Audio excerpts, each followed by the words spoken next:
Chapter 501. Ning Shu was scared out of his wits when he heard that a few sentences would cost him 300,000 points. Fuck, why don't you just rob a bank? Isn't this reward a bit high? Ning Shu said embarrassedly. The man raised his eyebrows. You want to go back on your word? Ning Shu, so painful. Don't think that it's just a few sentences. This is the conclusion of many mission enforcers. Do you think these words aren't worth 300,000 points? The man crossed his arms and looked at Ning Shu. His posture was like an ancient British aristocrat. Ning Shu could only pay the bill. He didn't have many points to begin with. Just like that, he used up 300,000 points. Ning Shu's heart ached so much that his whole body trembled. After playing around for a while, he actually used up so many points. As soon as he left the affairs consultation room, Ning Shu felt that his soul was floating. Forget it, these points were worth it. At least Ning Shu had found a new goal to strive for. Come on, Ning Shu cheered himself on with trembling lips. Ning Shu planned to go to a restaurant and eat to relieve his stifled mood. Ning Shu turned around and walked towards the restaurant. A man in black suddenly appeared in Ning Shu's eyes. This man was tall and straight with a pair of extremely long legs. He wore a black trench coat. When he walked, the wind slightly rolled up the corners of his coat. He looked incomparably ascetic and sexy. The man walked in front with many people following behind him. Beside him, a person was saying something to him. His expression was indifferent. Only his glasses occasionally reflected a cold light. Ning Shu almost screamed. Isn't this the school doctor uncle? Ning Shu's lips moved twice. He wanted to say something. His feet moved twice before he finally stopped. The school doctor uncle indifferently walked past Ning Shu. He glanced at Ning Shu and moved away without stopping. Ning Shu felt a chill when the school doctor walked past him. It made him feel like his soul was frozen. Ning Shu looked at the back of the school doctor, his heart full of doubts. Why did he see the school doctor in the virtual space? That time, when she was in the Sea of Law, she saw the uncle in a trance. Excuse me, who were the people who just passed by? Ning Shu asked one of the mission enforcers. The mission enforcer said, oh, one of them is the manager of the virtual space. Someone in black? Ning Shu asked. The person who spoke is a manager. The mission enforcer looked at Ning Shu. You must be new. You don't even know this. I'm a newbie. What about the person in black? The person who spoke to the school doctor was the manager of the virtual space. Who was the school doctor? The mission enforcer looked embarrassed. I don't know. Ning Shu was speechless. To be able to talk to the manager of the virtual space, the uncle's identity should not be simple. 2333, let's go back to the system space, Ning Shu said to 2333 in his heart. Ning Shu suddenly felt dizzy. When he opened his eyes, he was in the system space. Ning Shu said, I just met a familiar person. It's the man in the black windbreaker. Do you know him? I'm just a small system. What do I know? 2333 said unhappily. Ning Shu said, can't you use your smart search? Can't you find out who this person is? Forget it. There are too many powerful people up there. I can search just because I say I can. Maybe the system will catch me and I'll be reformatted, 2333 said. Ning Shu was speechless. Useless trash. Ning Shu did not bother about the school doctor uncle anymore. She could see that the school doctor uncle's identity was not simple. She and the school doctor uncle were not in the same class. The school doctor uncle did not know her. At most, he was just a familiar stranger. Ning Shu forgot about the school doctor uncle and opened the exchange shop. He exchanged for fasting pills, water, and medicine. Because of the lesson in the last world, Ning Shu exchanged for fake death medicine and realgar powder. Ning Shu wanted to exchange for an amulet. However, this amulet cost 35 merit points. Ning Shu was worried that the amulet would only be effective in one world. Moreover, Ning Shu felt that 35 merit points was too high. Even the system could not calculate the merit points. It must be something good. System, if I exchange for this amulet, will it only be effective in one world? Ning Shu asked 2333. Oh, this amulet is effective forever. It will be effective in any world. It can save your life, 23333 said. Ning Shu was relieved. He clicked on the exchange button and let out a sigh of relief. If he encountered any danger that he could not resist, at least he had a guarantee. I say, do you really not know who the school doctor uncle is? Ning Shu asked again. 23333 said, I really don't know. Well, when he saw the school doctor uncle, his heart was beating fast. He wanted to know who this guy was. What use do you have? Ning Shu said unhappily. 23333 responded with silence. What about your man in the consultation room? Ning Shu asked. I don't know him. I don't have permission to search, 23333 said straightforwardly. What a piece of trash. Ning Shu rolled his eyes. Well, it felt like the water here was very deep. Each one was stronger than the other. She was the only one who was weak. She had to work hard to improve her strength. Not only for her safety, but also to stand firm in this turbulent Jianghu. Ning Shu took the watering can and watered the potted plant. Then, he took it to the bookshelf to read. After finishing the book, Ning Shu slowly placed it back on the bookshelf. Then, she ran on the treadmill for a while. The only regret was that she didn't have a body. She couldn't sweat at all, so she didn't have the pleasure of sweating profusely. After wandering around the system space for a while, touching here and there, he said to 23333, well, let's go and do the mission. Okay. 23,333's voice sounded. Ning Shu suddenly felt dizzy. After a while, when his soul and body merged, he opened his eyes. His body was very stiff. When he looked up, he found himself sleeping on the desk. Ning Shu stretched out her hand and placed it on her cervical spine. She moved her neck, which was so stiff that it made cracking sounds. Ning Shu's neck stiffened. She reached out and flipped her hand over to examine it. Then, she touched her lower body. Ning Shu was speechless. Fuck, how did he become a man again? 23333, we need to talk about life. Ning Shu said to 23333. Your system is disconnected. Trying to connect to the Wi-Fi. Ning Shu rubbed his forehead. 23333, stop messing around. Your system is disconnected. Trying to connect to the Wi-Fi. It's not fun anymore. Ning Shu did not want to talk to this guy. 23333 said, there's nothing wrong with becoming a man. I'm used to squatting and peeing. What's so good about becoming a man? Ning Shu said. Besides, am I not a supporting female character? Why did she have to be both the female and the male lead? This time, she would not be a supporting male character, right? Chapter 502. Ning Shu had no choice but to accept the fact that he had become a man. How many times had it been? It was already the third time. Ning Shu felt that 2333 was a defective product.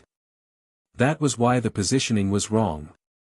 It was not easy to stay alive. With the addition of this system, it was simply one disaster after another. However, Ning Shu still accepted the system in his heart. When he was at his most helpless, 2333 risked being formatted to help him.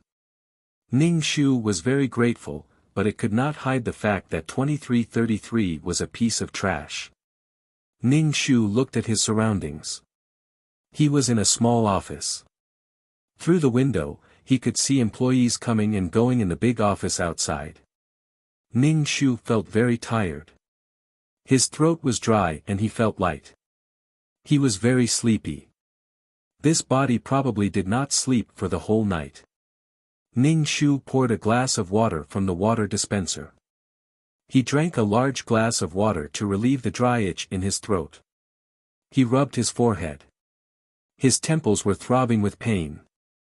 Feeling that his current condition was very bad, Ning Shu reluctantly began to accept the storyline. The original owner was called Su Wenlang. He was a lawyer. Soon, he would have a case. He had been busy with this case for several days and had stayed up 2 nights. The main character of this story was not Su Wenlang, but Su Wenlang's childhood sweetheart, Xia Xiaoman. Xia Xiaoman was a few years younger than Su Wenlang, and Xia Xiaoman was Su Wenlang's goal. Unsurprisingly, Xia Xiaoman and Su Wenlang were able to support each other for a lifetime. They knew each other very well. Their relationship was also good. Everything in the world was a what if. Su Wenlang and Xia Xiaoman's fates had a turning point. This person was Chu Xiaoran. This person was the CEO of a listed company. Chu Xiaoran met Xia Xiaoman one day. When he saw Xia Xiaoman again, he was holding nude photos of Xia Xiaoman. There were all kinds of nude photos of her changing clothes and bathing. Xia Xiaoman was not aware that she had been photographed. Some of the photos were even taken at Xia Xiaoman's home. Xia Xiaoman was shocked when she saw these photos. Looking at the handsome Chu Xiaoran, this person was simply a beast. Chu Xiaoran threatened Xia Xiaoman to become his woman and his mistress. Xia Xiaoman originally wanted to marry Su Wenlang, but now such a person popped out and made such an outrageous request. Of course, Xia Xiaoman wouldn't agree. Chu Xiaoran then threatened Xia Xiaoman that if she didn't agree, he would expose the photos. Then, Xia Xiaoman agreed, and Chu Xiaoran began to keep her in his house. What Xia Xiaoman needed to do was to wait in the villa for Chu Xiaoran to come to the villa. Once Chu Xiaoran came, she would do something indescribable. Chu Xiaoran was the one who had resorted to trickery. When Su Wenlang found out about this, he was determined to rescue Xia Xiaoman. However, Xia Xiaoman had no choice but to endure the humiliation. In addition, Chu Xiaoran threatened Xia Xiaoman.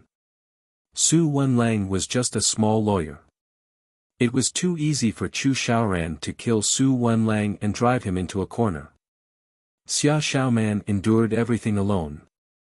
She endured her unbearable identity, endured Chu Xiaoran's contempt for her, and also endured her inner struggle.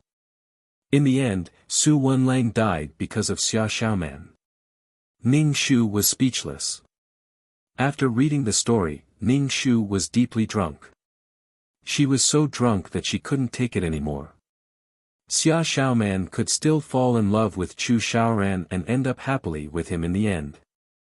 She didn't think of calling the police even though someone took nude photos of her. Hence, Chu Xiaoran got what he wanted and continued to violate her. What's the point of being a police officer? What made Ning Shu the most speechless was that Xia Xiaoman fell in love with Chu Xiaoran.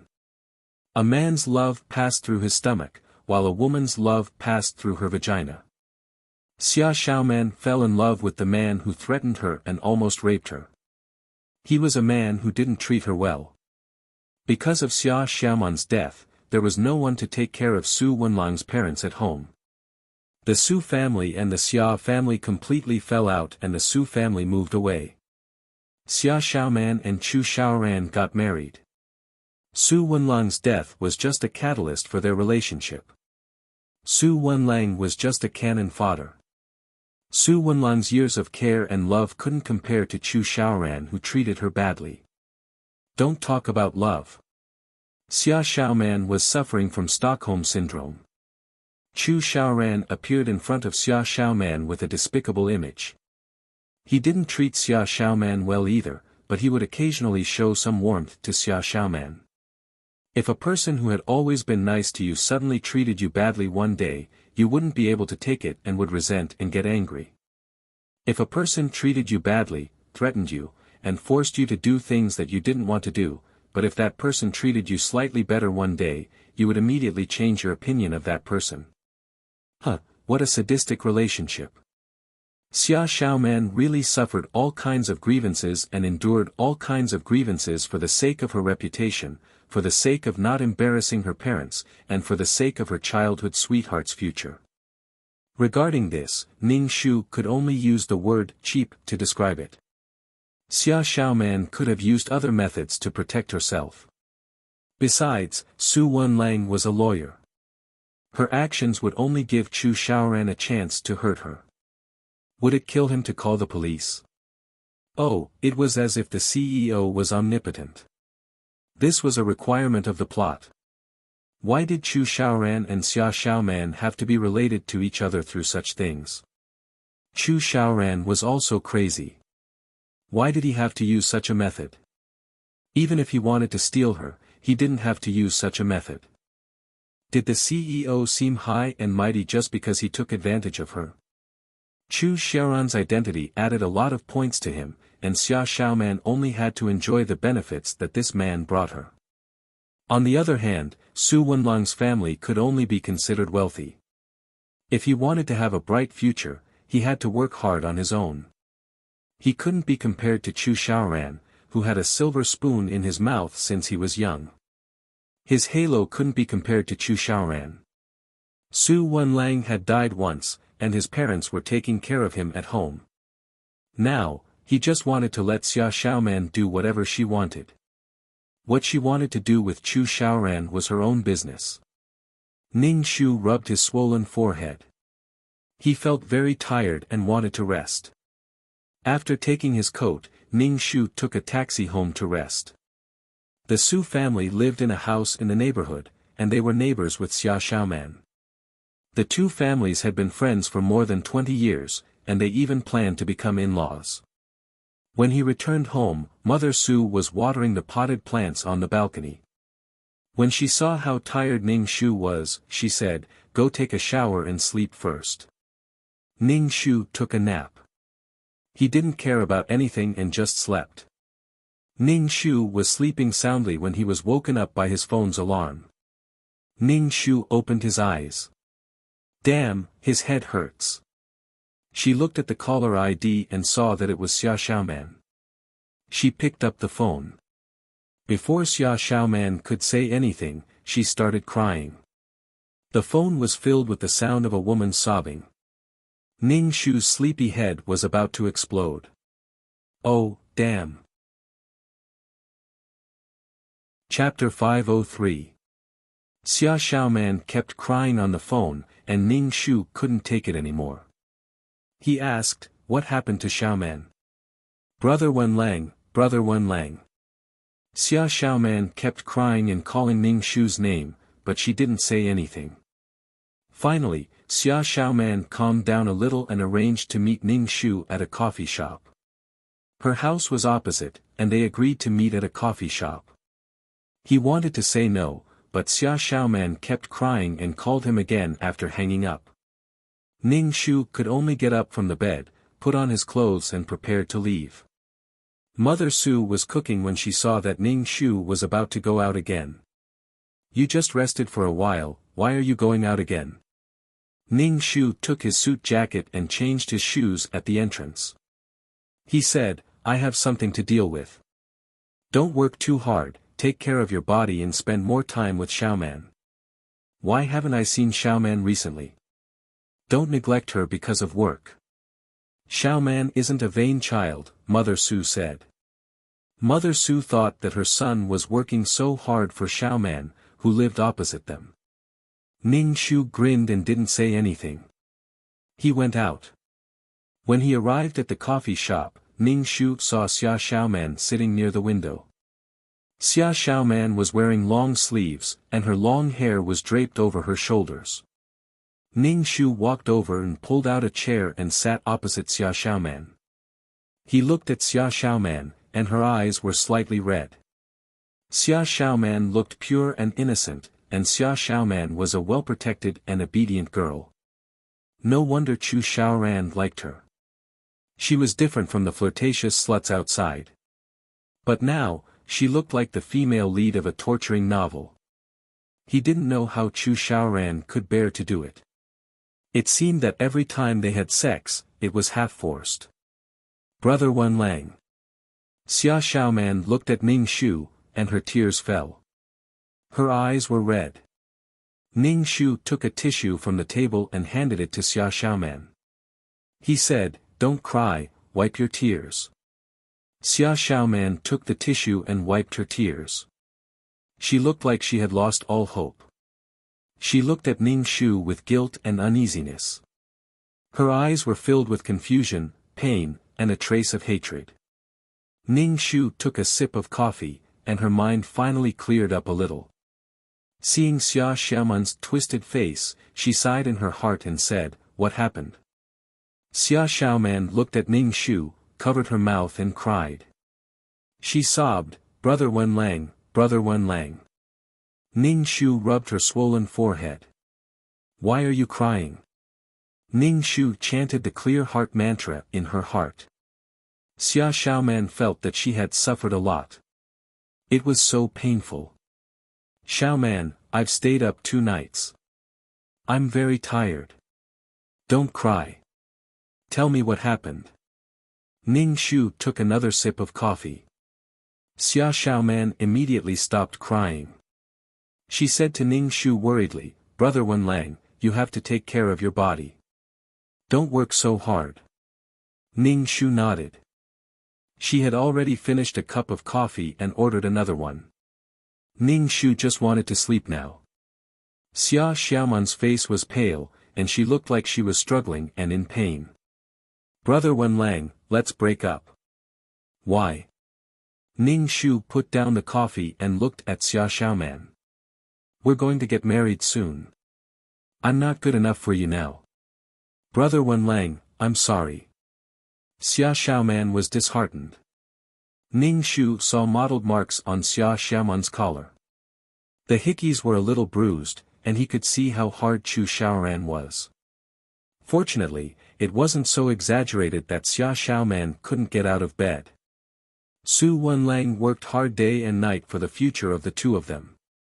He worked hard so that Xia Xiaoman could live a comfortable life after marrying him and live a happy life as Mrs. Su. He worked hard for his and Xia Xiaoman's future. However, Xia Xiaoman was already lying under another man. Even when such a thing happened, Xia Xiaoman didn't discuss it with Su Wenlang. She took on the tragic feeling of feeding the wolf with her body. She even felt that she had sacrificed herself for everyone. She was drunk. "What happened, Xiaoman? I still have a case to deal with. Are you serious about breaking up?" Ning Shu raised his wrist and looked at it. Xia Xiaoman took a deep breath. "Brother Wenlang, don't ask me what happened. I don't want to talk about it. I hate myself." "Brother Wenlang, you'll meet a good girl." Ning Shu nodded. "If this is your wish, I promise you." Xia Xiaoman's face was full of tears. She looked at Ning Shu with teary eyes. "Brother Wenlang, I hope you'll be happy." Ning Shu nodded. It was ironic. Every time Xia Xiaoman was hurt, she would cry to Su Wenlang. Su Wenlang was so anxious that his heart was in a pot of oil. He would risk his life to save Xia Xiaoman from Chu Xiaoran.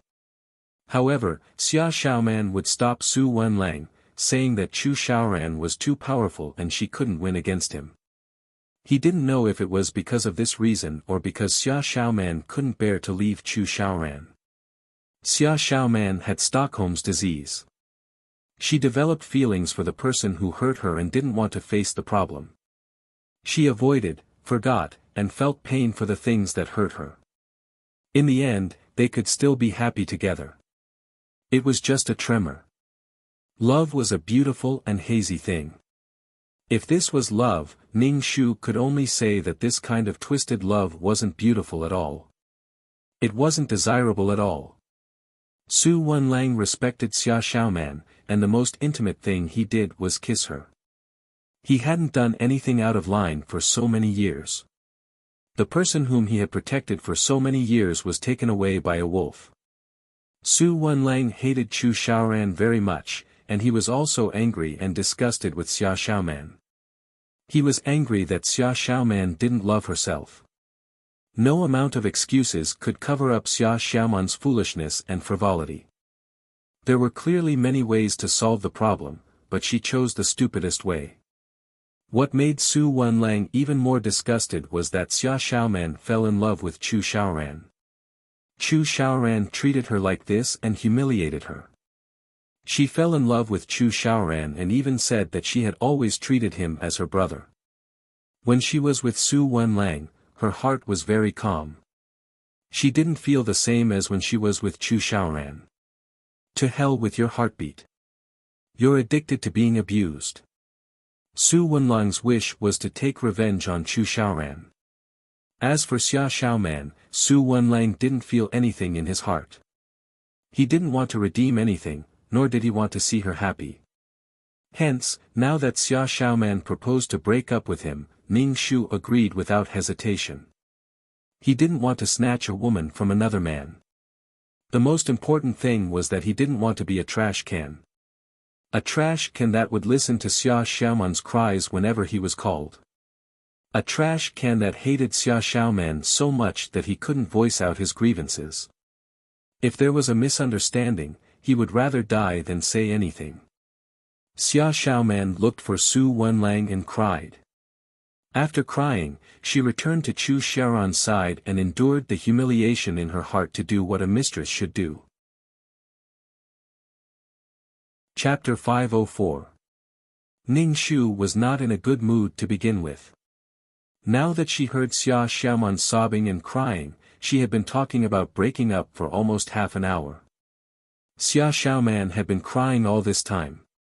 It was the kind of silent crying that made her feel suffocated. Brother Wenlang. Xia Xiaoman forced a smile on Ning Shu's face. I hope Brother Wenlang can find his own happiness. Please forget about me. Okay. Ning Shu replied. Xia Xiaoman's face stiffened. But when she thought of the overbearing and evil Chu Xiaoran and his ability to do whatever he wanted, she had to make Brother Wenlang leave her for his future. Brother Wenlang, I'll leave first. Xia Xiaoman stood up and stared at Ning Shu. She smiled sadly. Brother Wenlang. Xia Xiaoman did not seem to know what to say and turned to leave. Her back was filled with sadness. Step by step, she seemed to have exhausted all her mental and physical strength to walk towards an unknown future. Ning Shu finished the coffee in his cup and planned to go back to sleep. He had not been in a good state of mind, so he must have a good sleep. Ning Shu had a general direction in his heart for the mission. He would not go head-to-head with Chu Xiaoran. He was now at a disadvantage and did not have the ability to fight with Chu Xiaoran, so everything had to be done slowly. If it was so easy, the client would not have offered her soul and wanted to turn the tide of life. Not only did she want to avenge Su Wenlang, she also wanted to live a brand new future for him. Ning Shu returned home and slept.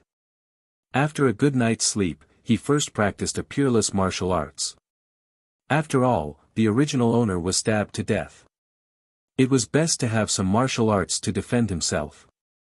In the modern era, it was basically useless to practice martial arts. It was good to be able to strengthen his body and make his body more agile. The sky was already dark. Ning Shu stopped practicing and went to the kitchen to find something to eat. There was some food in the pot that Mother Su had left for Ning Shu. After eating some dinner, he began to read the information of the original owner, Su Wenlang. Ning Shu had never been a lawyer. Fortunately, the original owner had done a lot of homework. He followed the order of defense and even made notes of possible situations. His mind was filled with legal provisions. Ning Shu had to flip through the legal book according to the legal provisions on the document. This case was relatively big. It was a copyright infringement lawsuit between two large companies.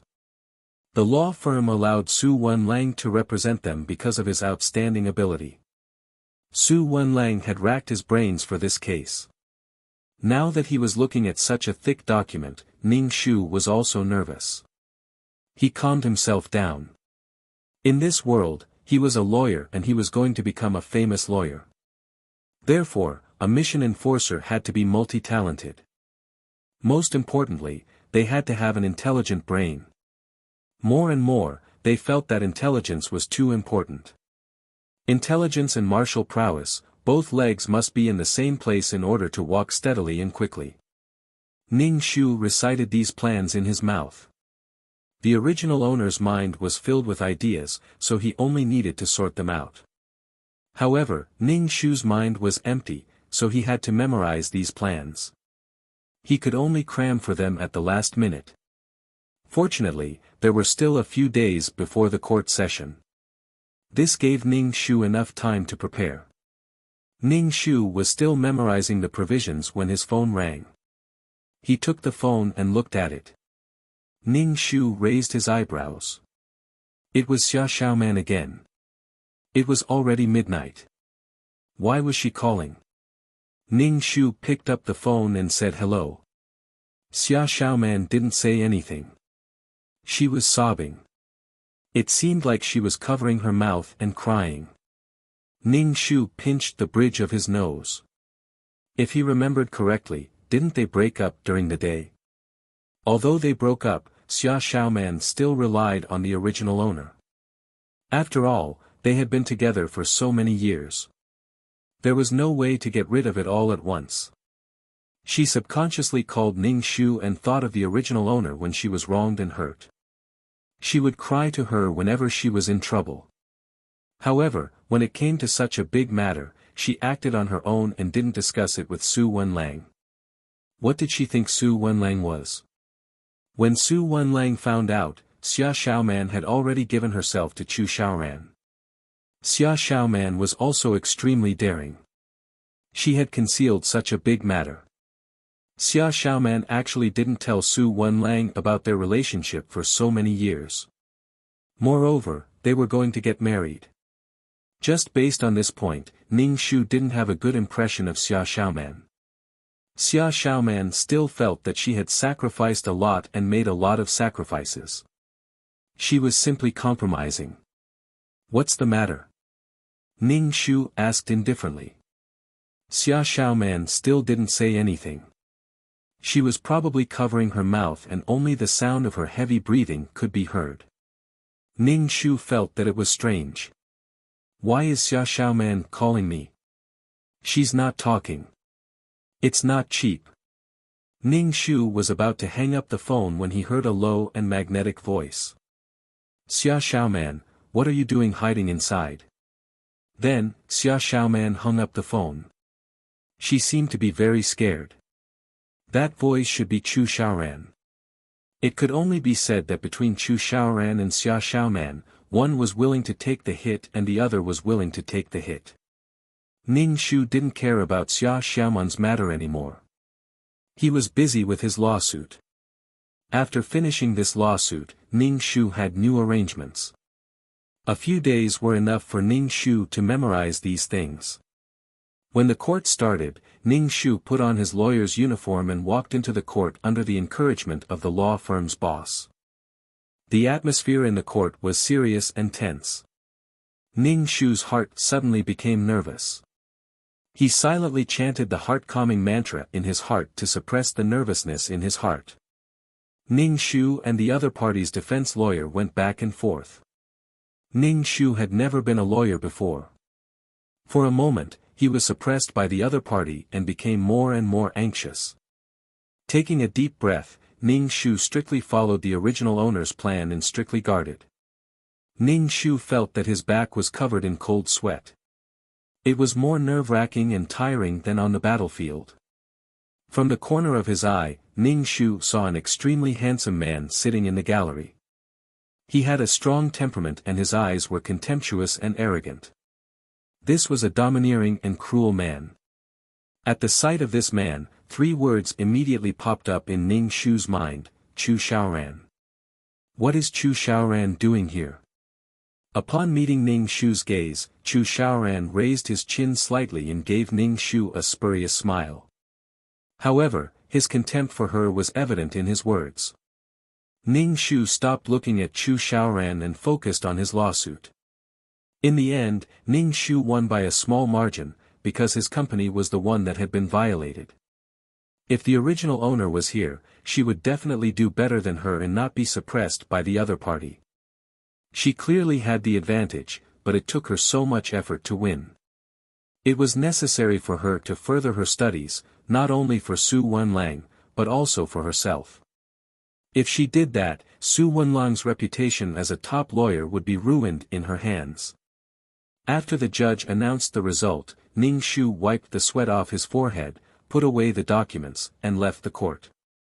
As soon as he left the court, Ning Shu saw Chu Xiaoran standing there, seemingly waiting for him. Ning Shu pretended not to see him and walked straight away. The big CEO was busy every day. If he could spend so much time watching him fight a lawsuit, it would most likely be something bad. He didn't come with good intentions. Chapter 505. Lawyer Su. Chu Xiaoran stopped Ning Shu, who was walking past him without looking sideways. Ning Shu stopped and turned to look at Chu Xiaoran. President Chu, what can I do for you? Chu Xiaoran walked in front of Ning Shu. He was a little taller than Su Wenlang. Ning Shu felt that he was sizing her up and scrutinizing her with hostility. Chu Xiaoran narrowed his eyes. This man must be the brother Wenlang that Xia Xiaoman mentioned. When she was lying under him, Xia Xiaoman deliberately made him angry and called him brother Wenlang. Chu Xiaoran sized up this man. He had a scholarly aura and gave people a comfortable feeling. He was pure and gentle like jade, and he was good-looking. Chu Xiaoran narrowed his eyes, and there was a hint of viciousness between his eyebrows. President Chu, what can I do for you? Ning Shu asked when he saw Chu Xiaoran looking at him condescendingly. Lawyer Su, do you know me? Chu Xiaoran asked leisurely. Ning Shu said indifferently, President Chu is famous in T-City, but you actually know a nobody like me. A nobody? In my heart, you're not a nobody. Chu Xiaoran took out a business card and handed it to Ning Shu. You're quite capable. It's a waste of your talent to stay in that small law firm. Come to my company and be my lawyer. The salary will be better than in a law firm. Ning Shu was a little surprised. What did Chu Xiaoran mean? Ning Shu didn't think that Chu Xiaoran wanted to promote him, and it was impossible for him to promote him. Ning Shu took the business card and was very polite and distant. President Chu, you think too highly of me. Chu Xiaoran smiled evilly and the corners of his mouth curled up. He reached out and patted Ning Shu's shoulder. He used so much force that Ning Shu's shoulder was almost crooked. Ning Shu's expression didn't change, and he looked at Chu Xiaoran indifferently. Chu Xiaoran and Ning Shu looked at each other, opened the car door, and said to Ning Shu, Lawyer Su, we'll meet again. After Chu Xiaoran finished speaking, he got into the car and drove away. Ning Shu lowered his head and looked at the elegant business card in his hand. He smiled faintly and tore the business card. Judging from Chu Xiaoran's reaction, he was afraid that Chu Xiaoran was dissatisfied with his identity and his relationship with Xia Xiaoman. Ning Shu would wring his brain out of his head if he said that he was appreciating him. This high and mighty attitude was a demonstration. Ning Shu knew that he didn't have the ability to retaliate against Chu Xiaoran now, but there would always be a way. Chu Xiaoran was powerful, but there would always be someone stronger than him. Back at home, Ning Shu was about to go to bed when his father, who was reading the newspaper in the living room, called out to Ning Shu. Mr. Su and Mrs. Su were both retired now, and their monthly retirement salary was very high. Moreover, Mr. Su was a director in the company. The Su family's living standards were not as high as those at the top, but they were better than those at the bottom. It was a simple and warm family. Even if Xia Xiaoman married him, she would have a good life. It was supposed to be a happy life, but it was ruined by Chu Xiaoran, and the two elders of the Su family had to send their son off. Their only son was killed because of Xia Xiaoman. The Su family and the Xia family had completely fallen out with each other. Ning Shu endured his fatigue and sat opposite Mr. Su. He asked, "Dad, what's the matter?" Mr. Su took off his reading glasses and said to Ning Shu, "When are you and Xiaoman getting married? You're not young anymore. You should settle down with the girl across the street as soon as possible. The two families know each other very well. While your mother and I are still young, we can help you." Ning Shu pursed his lips. "Let's talk about this later. I don't plan to get married for the time being." Mr. Su furrowed his brows and looked suspicious. "Did something happen? Did something happen to the girl next door?" "Dad, it's nothing. I'm just a little tired. I'm going to rest first." Ning Shu pinched his eyebrows, feeling mentally and physically exhausted. "I just fought a lawsuit. I'm a little tired." "Then go and rest." Mr. Su hurriedly said, "Take a shower and have a good sleep." Ning Shu picked up his clothes and went back to his room. After washing up, he sat cross-legged on the bed and began to cultivate the ultimate martial arts. Just as he entered the state, he was interrupted by his phone ringing. Ning Shu was a little annoyed. There was an irrepressible anger in his heart. He silently recited the clear heart mantra to calm himself down.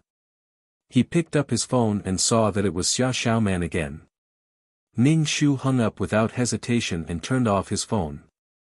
It was so annoying. She called him every 2 to 3 days. Did it look like they had broken up? It was annoying to hear her sobbing. With his cultivation interrupted, Ning Shu went straight to sleep. It was not easy to cultivate in the modern world. There was a lack of spiritual energy and it was basically impossible to cultivate internal force. There was also the suppression of the laws of heaven and earth. Ning Shu had just fallen asleep when someone knocked on the door again. In a daze, Ning Shu heard Xia Xiaoman's voice outside. "Brother Wen Lang." Ning Shu felt like he was dreaming. But the knocking lasted for a long time. Ning Shu had no choice but to get out of bed. He had never been so desperate to sleep in a world. Why was it so annoying? Ning Shu opened the door and saw an anxious Xia Xiaoman. She was so anxious that her forehead was sweating. It looked like something serious had happened. "Brother Wen Lang, I have something to tell you. Let's talk outside." Xia Xiaoman reflexively wanted to pull Ning Shu's hand and go outside. But when she remembered that they had broken up, she retracted her hand. "Brother Wen Lang, I have something important to tell you." Xia Xiaoman looked anxious. She was afraid that Ning Shu would not go out with her. She looked at Ning Shu with pleading eyes. Ning Shu could only go out with Xia Xiaoman. When they reached the park in the neighborhood, Xia Xiaoman said anxiously to Ning Shu, "Brother Wen Lang, did you meet Chu Xiaoran? Don't believe him. He is a devil who eats people whole.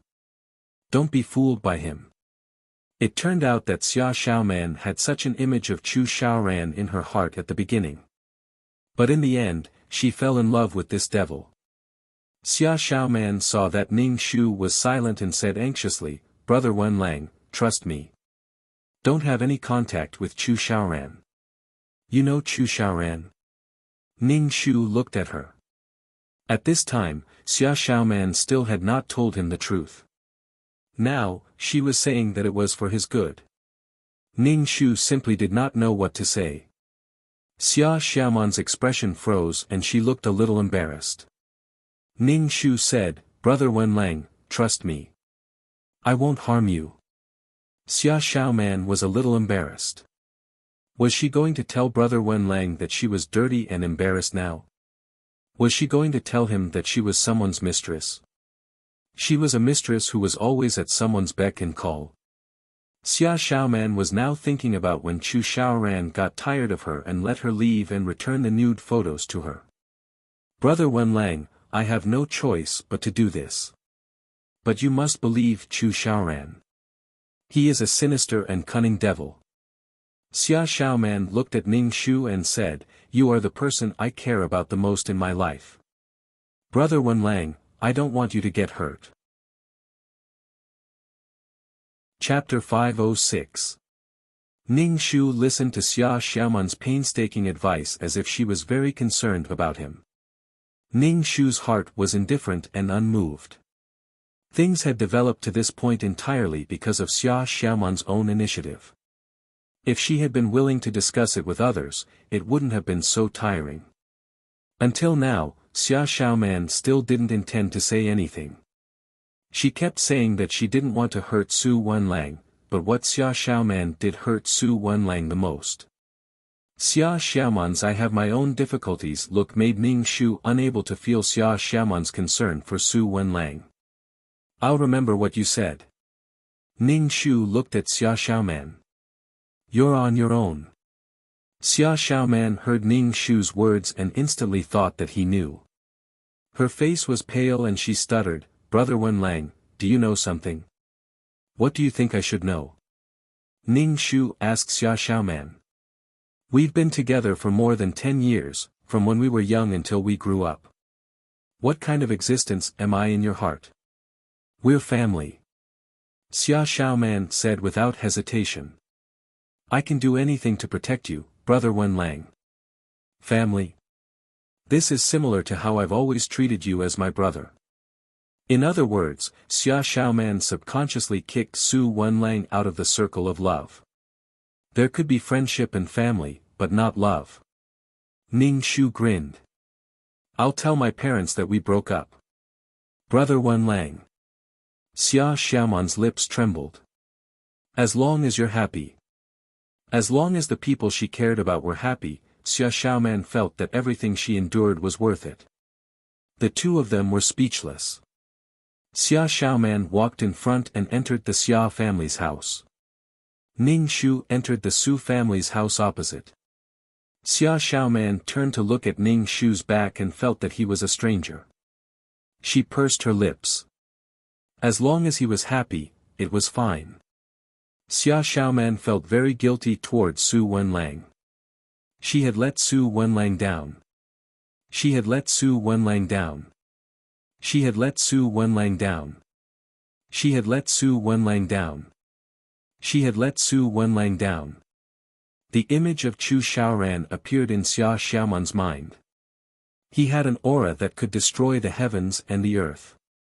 He had destroyed her everything and caused her to fall into hell. Xia Xiaoman hated Chu Xiaoran in her heart. Why did it have to be her? Why did Chu Xiaoran choose her? Why did this king-like man choose an ordinary person like her? Ning Shu walked into the house and said to the Su couple, Dad, Mom, I've broken up with Xia Xiaoman. I won't get married. The Su couple was stunned and didn't react for a long time. It was Mrs. Su who asked first, What happened? Why did you break up? I just feel that we're not suitable for each other, so I can only break up. Ning Shu said indifferently. This time, he might as well completely break up with Xia Xiaoman. It was very annoying to always be entangled with her. Moreover, Chu Xiaoran would also deal with him. He didn't have the ability to deal with Chu Xiaoran now. Isn't this nonsense? It's so childish. You two live opposite each other and see each other frequently. Isn't this too awkward? Everyone in the neighborhood knows that you two are getting married. Now that you're saying that you're not getting married, what face does the Su family have left? You've lost your friendship with your neighbor for more than 20 years. Mr. Su frowned. You grew up with the girl next door. You know her very well. Why did you break up with her? Ning Shu's lips moved. Just as he was about to say something, the doorbell rang and Mrs. Su went to open the door. Xia Xiaoman's mother was the one who knocked on the door. She dragged the pale-faced Xia Xiaoman into the living room and questioned Ning Shu angrily, "Wenlang, what did you do? Why did you break up with Xiaoman?" Xia Xiaoman felt extremely guilty. Her face turned pale and she felt very embarrassed. She glanced at the indifferent Ning Shu and dragged her mother outside. "Mom, I was the one who initiated the breakup. It has nothing to do with brother Wenlang. Mom, I beg you. Let's go back. I'll tell you everything when we get back." Xia Xiaoman had only told her mother that she had broken up with brother Wenlang, and the straightforward mother Xia had dragged her here. This made Xia Xiaoman feel very embarrassed. Even if her difficulties were to protect the people she cared about, if she really had to say it out loud, she would be embarrassed and ashamed. She detested Chu Xiaoran even more. He had messed up her life. She was no longer the pure Xia Xiaoman and no longer had the right to be brother Wenlang's bride. "If you have something to say, then say it clearly." Mr. Su looked at Xia Xiaoman. "This isn't just between the two of you. It's a matter between the two of you and your family. It also concerns your family's reputation. Why did you have to break up?" Xia Xiaoman couldn't say anything. Tears rolled down her cheeks and she was extremely distressed. Mrs. Su frowned. Mrs. Su couldn't bear to see Xia Xiaoman cry so easily. Xia Xiaoman wasn't like this in the past. Ning Shu could only say that Xia Xiaoman was now in the mode of torturing the female lead of a novel. She was torturing the relationship and the male lead was torturing her. In any case, Xia Xiaoman seemed to be constantly hypnotized. "I'm suffering so much. I'm in so much pain." Ning Shu said, "We did break up. We broke up a long time ago." "Why?" "Su Wenlang, you can't change your mind. Our Xiaoman has been with you for so many years. Don't you think it's too much to fall out with her just like that?" Xia Xiaoman's mother said, displeased with Ning Shu. "Our Xiaoman doesn't necessarily have to marry you, but there has to be a reason for breaking up. Abandoning our Xiaoman like this, I won't agree to this. Old Su, we've known each other for so many years, you can't do such a thing." Xiaoman's mother's words were like firecrackers, a string of crackling sounds. Xia Xiaoman's face turned red and tears rolled down her cheeks. Ning Shu saw this scene. From this moment onwards, the Su family and the Xia family were no longer on friendly terms. It was impossible for them to be as close as they used to be. "I wasn't the one who broke up. As for the reason, I don't know either." Ning Shu said calmly, "I want to ask why Xiaoman broke up with me." Xia Xiaoman's mother frowned and retorted, "Xiaoman is a timid child. She wouldn't break up with you first." Xia Xiaoman wasn't a very opinionated person. It could be seen from the photo that Chu Xiaoran used to threaten her. As for Xia Xiaoman's mother saying that she was timid, Ning Shu snorted. Xia Xiaoman was bold enough to make such a decision behind the backs of the two families. She was stupid and thought that she had sacrificed a lot. She didn't think about the situation that the two families were facing. Su Wenlang even died because of her.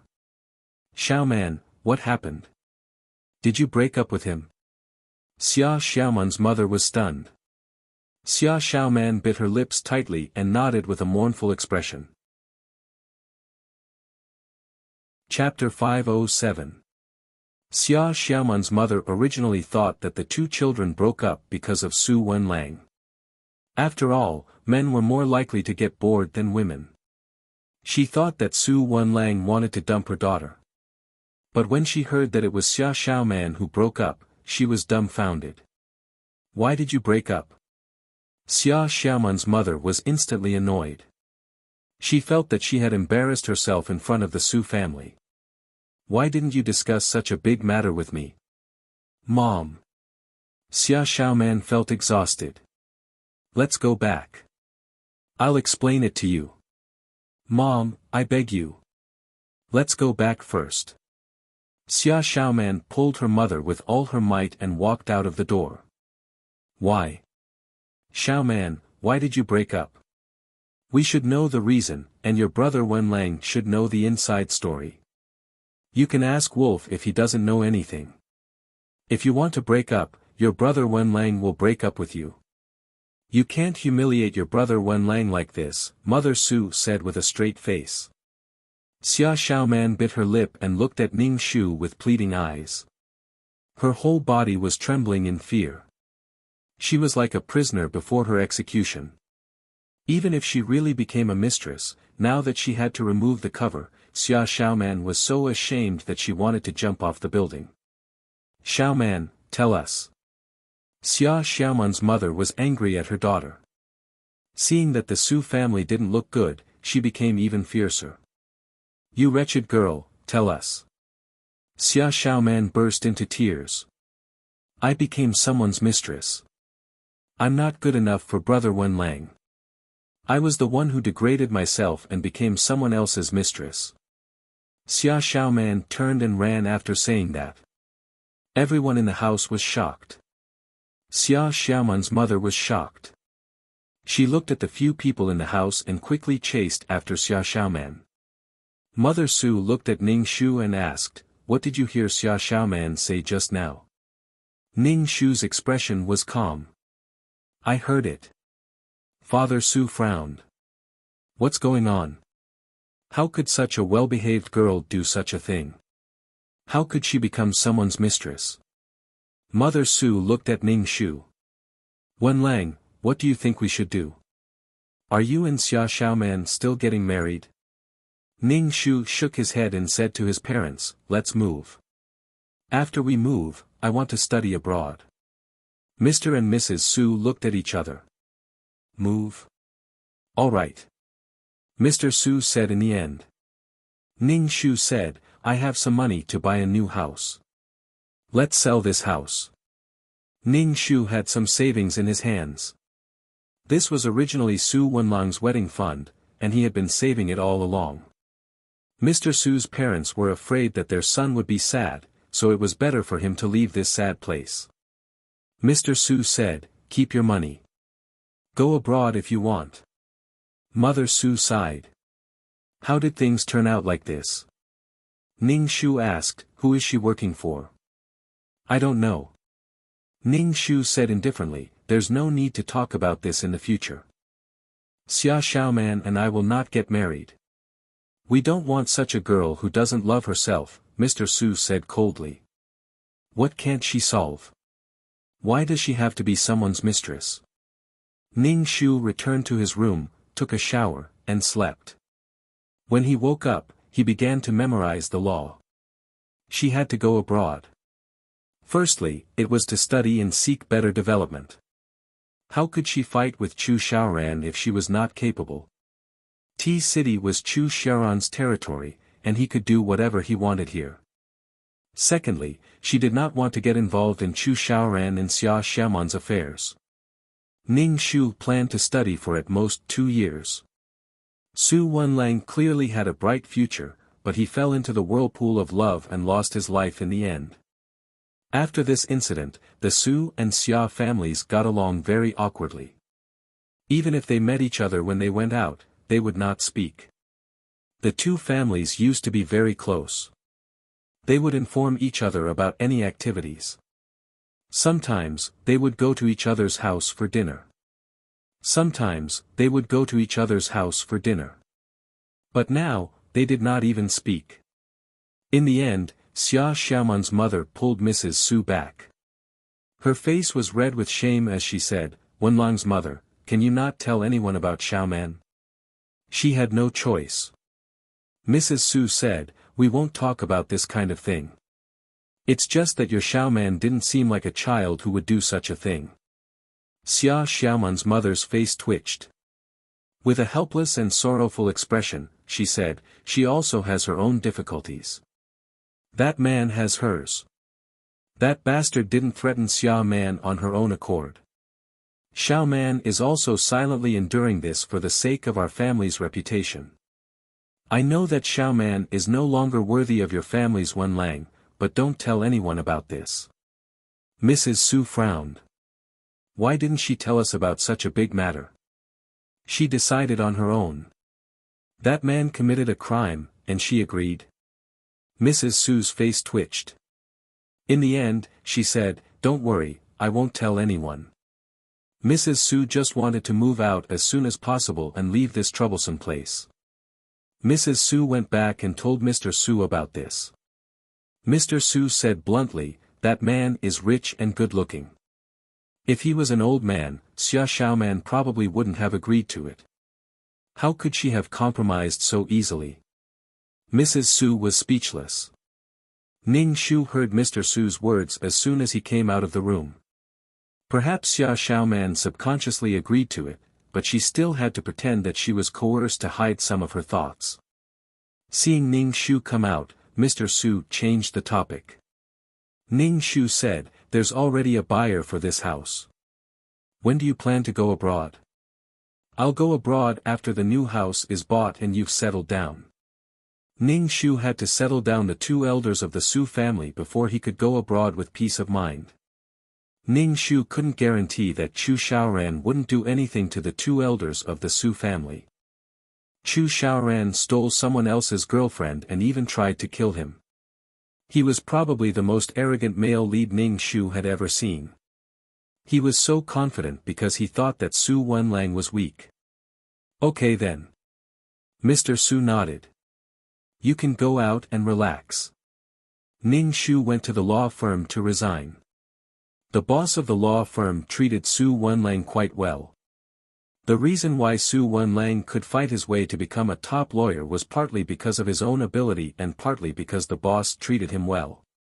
Before Ning Shu could say anything, the boss looked at him with a complicated expression and asked, "Wenlang, did you offend someone recently?" Ning Shu narrowed his eyes. "No, President Gu." "Did something happen?" "Oh, why are you looking for me?" Ning Shu asked. Ning Shu said, "I'm here to resign. I plan to study abroad for a while." "Okay, I agree. But even if you don't resign, I might have to fire you. Someone is pressuring me." "Sigh, it's good to go abroad," Ning Shu said. Chapter 508. When Ning Shu heard the boss of the law firm, he instantly knew that Chu Xiaoran was the one who did it. He was using his power to oppress others. He wondered if Xia Xiaoman had done something that made Chu Xiaoran angry, causing him to act against her so quickly. As long as Xia Xiaoman did something that made Chu Xiaoran angry, Chu Xiaoran would do something to make Xia Xiaoman suffer and force her to compromise. Su Wenlang was also one of Chu Xiaoran's weak spots to threaten Xia Xiaoman, especially since Xia Xiaoman and Su Wenlang had a past. Chu Xiaoran treated Xia Xiaoman like a pet. This pet had to be loyal to him and was not allowed to have any selfish motives. He would only use Xia Xiaoman's weakness to force her to compromise and suppress Xia Xiaoman's thoughts. "Wenlang, go and write your resignation letter. This will be considered as your resignation. Being fired is not good for your reputation, especially for those in this industry.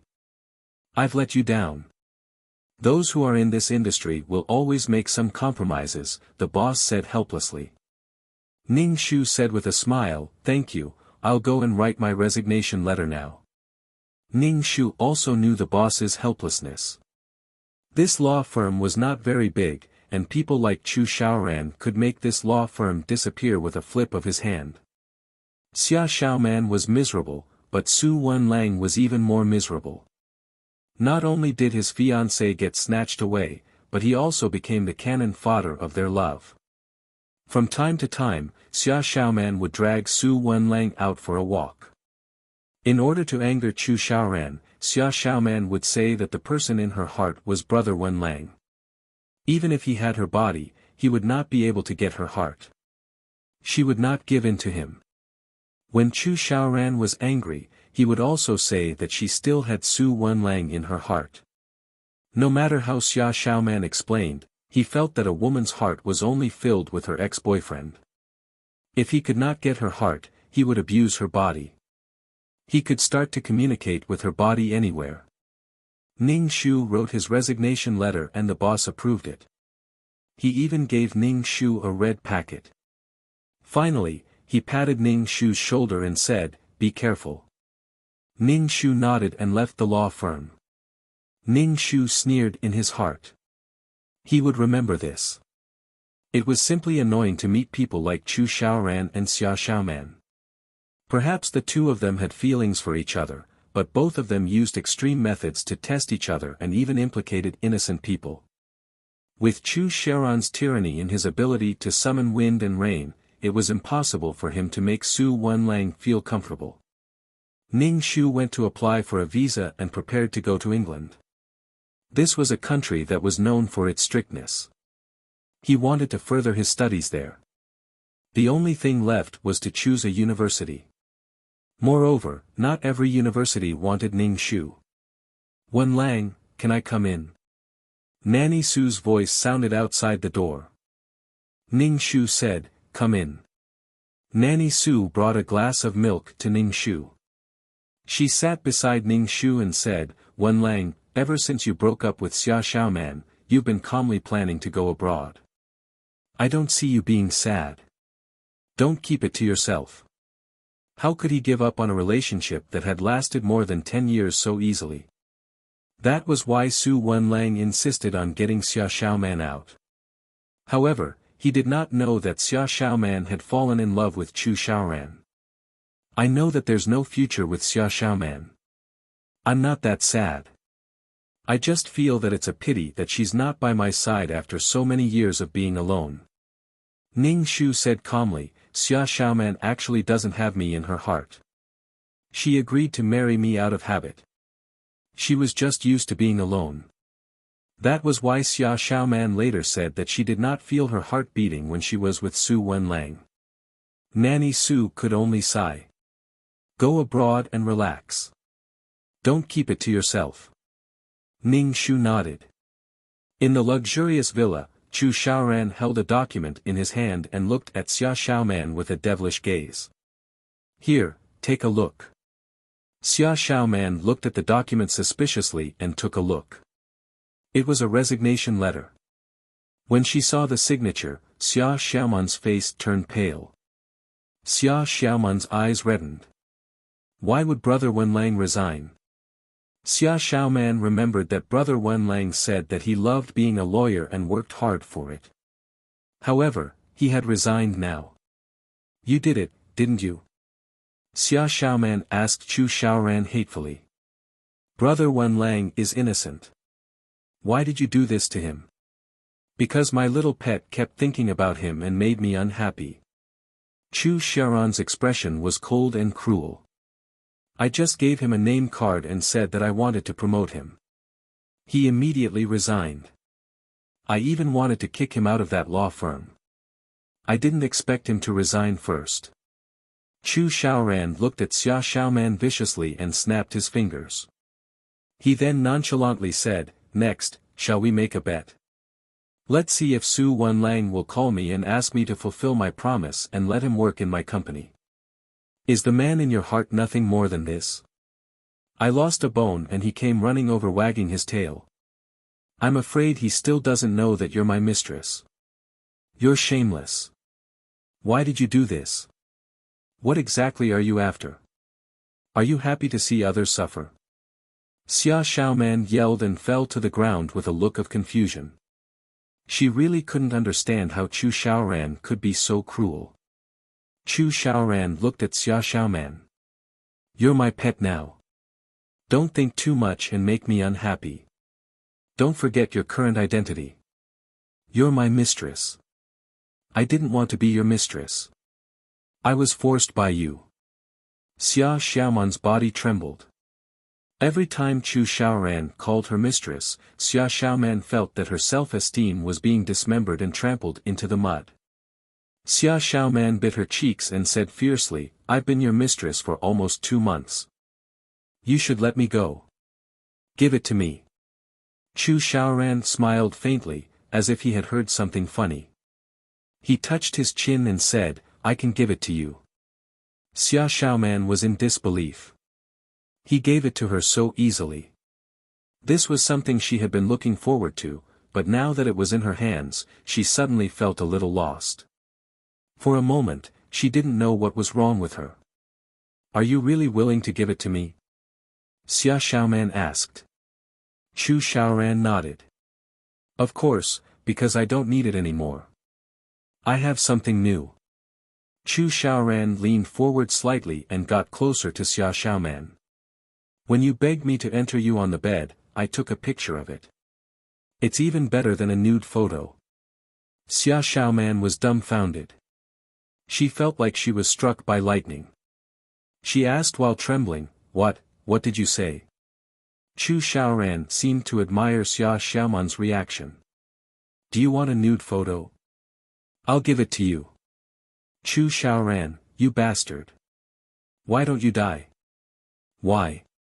Why did you do this to me? I hate you, Xia Xiaoman yelled at Chu Xiaoran. Chapter 509. Xia Xiaoman stared at the demon-like Chu Xiaoran with a look of despair and panic. Why are you doing this to me? Why? What do you want from me? Chu Xiaoran, just kill me. Why would I kill you? I've said it before, you're my little pet now. I'll naturally let you go when I'm tired of you. I'm still addicted to your taste now, Chu Xiaoran said casually. Chu Xiaoran rubbed his forehead. You just have to be obedient. Don't make trouble for me when I'm tired of you. Be obedient and do what a pet should do. Otherwise, I'll have no choice but to cut off your claws. Xia Xiaoman stood in a daze and did not move. In the end, she slapped Chu Xiaoran twice as if she had gone mad. She slapped Chu Xiaoran twice with all her might and screamed at the top of her lungs, Chu Xiaoran, you're not human, you're not human. Chu Xiaoran's face was slapped to the side. He smiled evilly and touched his face. He turned to look at Xia Xiaoman and raised his eyebrows. Did I not satisfy you? Why are you so resentful? You're shameless, you're shameless. Xia Xiaoman was so angry that she cried. Chu Xiaoran, you'll go to hell. I curse you to go to hell. Is that so? I'll go to hell, but I'll die because of you. Chu Xiaoran lifted Xia Xiaoman up. Xia Xiaoman was so angry that she hit him with her fists. Chu Xiaoran, you bastard. Let go of me. I hate you. I hate you to death. You'll love me to death later. Chu Xiaoran smiled evilly and patted Xia Xiaoman's butt. Look, there's always a camera nearby. It's not bad to admire it afterward. Chu Xiaoran pressed on Xia Xiaoman's body. Xia Xiaoman was in so much pain that she felt as if she was going to die. Why did he have to torture her like this? He took her body and trampled on her dignity. For some reason, Chu Xiaoran felt very good today, especially when Xia Xiaoman struggled violently. Her face was flushed red, making her look very sexy and charming. Since you like violence, fine, I'll play with you. Chu Xiaoran looked at Xia Xiaoman who was beneath him and tapped the tip of her nose. Little wild cat, you're really wild. Xia Xiaoman was a little flustered when Chu Xiaoran tapped the tip of her nose and coupled with his devilishly handsome face. She immediately thought that this man was a demon and struggled violently. Chu Xiaoran, let go of me. I'm not feeling well today. Please. Chu Xiaoran smiled evilly. When have you ever felt comfortable? You always say that you're not feeling well. Chu Xiaoran, I'm begging you, I'm really not feeling well, really. Xia Xiaoman's face was pale. I'm begging you. Beg me now. Ning Shu was studying his law books at home. He had already gotten his visa, and all he had to do was wait for the new house to be bought before leaving. Ning Shu's intention was to leave T-City. Leaving T-City would be better for the two elders of the Su family. Ning Shu didn't dare to risk the safety of the two elders. With Chu Xiaoran's character, he was a rich and willful person who could do anything. However, the two elders were a little hesitant. They couldn't bear to leave the place where they had lived for so many years. Besides, they were already old and it would be difficult for them to adapt to a new environment in a new place. Hence, they were still in a dilemma. Ning Shu flipped through the book, his lips moving as he recited the law. Mother Su walked in and Ning Shu said, "Something happened to the girl next door." Ning Shu closed the book. "What happened?" Mother Su frowned and said, "She's already in the hospital. Xiaoman's mother is now rushing to the hospital to take care of her." "What happened to the hospital?" Ning Shu was a little surprised. Did Chu Xiaoran do something to Xia Xiaoman? Ning Shu thought for a while. "Mom, come with me to see her." "All right. Although we don't interact with each other now, we've been friends for so many years." Mother Su nodded and was still boiling soup for Xia Xiaoman in the kitchen. When they arrived at the hospital, Ning Shu pushed open the door and saw Xia Xiaoman lying on the bed, staring at the ceiling with a dull expression and tears in the corners of her eyes. Her face was as pale as a sheet and even her lips were colorless. She seemed to be seriously ill. "Girl, what happened? Where's your mother?" Mother Su put down the thermos and asked Xia Xiaoman, who was in a daze. Xia Xiaoman turned her head and saw Ning Shu. Her eyes were red and her lips moved. She said hoarsely, "Brother Wenlang. Rest well, don't think too much." Ning Shu glanced at Xia Xiaoman. She seemed to be suffering from a great loss of vitality and excessive blood loss. She looked like a miscarriage. Ning Shu looked at Xia Xiaoman's stomach. "Rest well. Brother Wenlang, I'm in so much pain." Xia Xiaoman said with tears streaming down her face. "Brother Wenlang, what should I do?" Ning Shu said calmly, "It's okay, there's nothing you can't get over." Ning Shu did not want to see Xia Xiaoman's face contorted in pain. He went to ask the doctor, who said that she had a miscarriage because of intense sexual intercourse. Ning Shu was speechless. Did she have a miscarriage and lose the child? Didn't Xia Xiaoman know that she was pregnant? Ning Shu returned to the ward and looked at Xia Xiaoman. "Rest well, don't think too much." Xia Xiaoman turned to look at the man beside her. He was still as gentle as ever, but they had already missed each other. Xia Xiaoman looked at the ceiling. What happened last night was a nightmare. She was in so much pain, but Chu Xiaoran refused to stop. She was pinned under his body and her stomach was in so much pain that it felt like a knife was cutting it. Her child was gone and she did not even know about the existence of this child. Ning Shu looked at Xia Xiaoman, who was in so much pain and despair. His heart did not waver at all. Even if she hated him to death, they still ended up together happily. Xia Xiaoman was a bitch. She was hurt so badly, but she was still able to forgive him. Ning Shu did not pity Xia Xiaoman at all, no matter how much misfortune she had encountered. Perhaps it was because Chu Xiaoran had given her too much misfortune. Once Chu Xiaoran treated her better, she immediately softened her attitude and pounced on him. "Brother Wenlang, I don't want to live anymore." Xia Xiaoman looked at Ning Shu. "I feel that living is so painful, so painful." Ning Shu asked, "That man didn't come?" Xia Xiaoman's face twitched and she looked a little agitated. "I don't want to see him, I don't want to see him." Ning Shu comforted Xia Xiaoman and turned to leave the hospital. She was here to see how long it would take. What a sin. After Mother Su left the ward, Ning Shu shook his head and said, "This girl is too silly." As soon as Ning Shu left the hospital, he met Chu Xiaoran, who was holding a bouquet of flowers in his hand. The two of them bumped into each other. Chu Xiaoran took off his sunglasses and looked at Ning Shu with raised eyebrows. "Lawyer Su, who are you here to see in the hospital?" "To see a friend." Ning Shu glanced at Chu Xiaoran's crotch without leaving a trace. It was so fierce that Xia Xiaoman almost had a miscarriage. Chu Xiaoran narrowed his eyes and his aura suddenly became fierce. Is that so? Ning Shu walked past Chu Xiaoran with an indifferent expression. She was not going to participate in the love between the two of them. Chapter 510. Wait a minute, Lawyer Su. Chu Xiaoran stopped Ning Shu when the two of them brushed past each other. Ning Shu turned his head and looked at Chu Xiaoran. He was tall and handsome, holding a bouquet of flowers in his hand. Under the sunlight, he looked extremely handsome. Many passers-by looked at him. For words appeared in Ning Shu's mind, a beast in human clothing.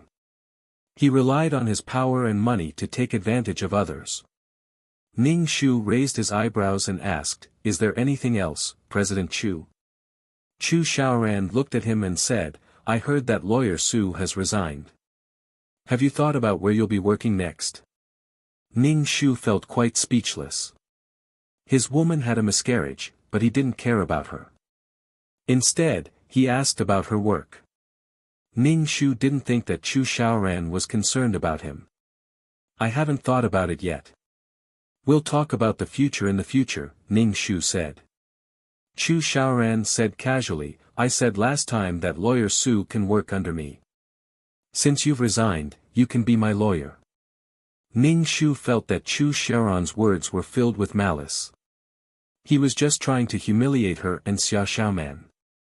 Ning Shu didn't get angry and said politely, "Thank you for your kindness, President Chu. I don't think I'll be working for a while." Chu Xiaoran smiled slightly, giving people a feeling of evil charm and cruelty. He was like Satan from hell, but he was also fatally charming. Xia Xiaoman should have submitted to Chu Xiaoran. Coupled with Chu Xiaoran's power and status, although such a man was hateful, he had a charm that women couldn't resist. She knew that there was a cliff in front of her and that she might be smashed into pieces, but she still jumped down without hesitation. She was like a moth flying into a flame. However, when Ning Shu looked at Chu Xiaoran, she didn't feel anything. Was it because her soul and heart had become stronger, or was it because of the calm halo and the mind-cleansing mantra? Ning Shu didn't feel anything when he saw Chu Xiaoran's evil smile. Ning Shu suspected that she had lost her sense of beauty. "Really? When you want to work, you can come and find me. My phone number is on the business card I gave you last time. Lawyer Su, I really hope you can join my company." Chu Xiaoran said, "The treatment is negotiable. I welcome capable people very much." Ning Shu smiled but didn't say anything. Chu Xiaoran turned around and left with the bouquet in his arms. He went to visit Xia Xiaoman, who had suffered a miscarriage. However, based on Xia Xiaoman's current state of mind, the two of them were probably going to get intimate again.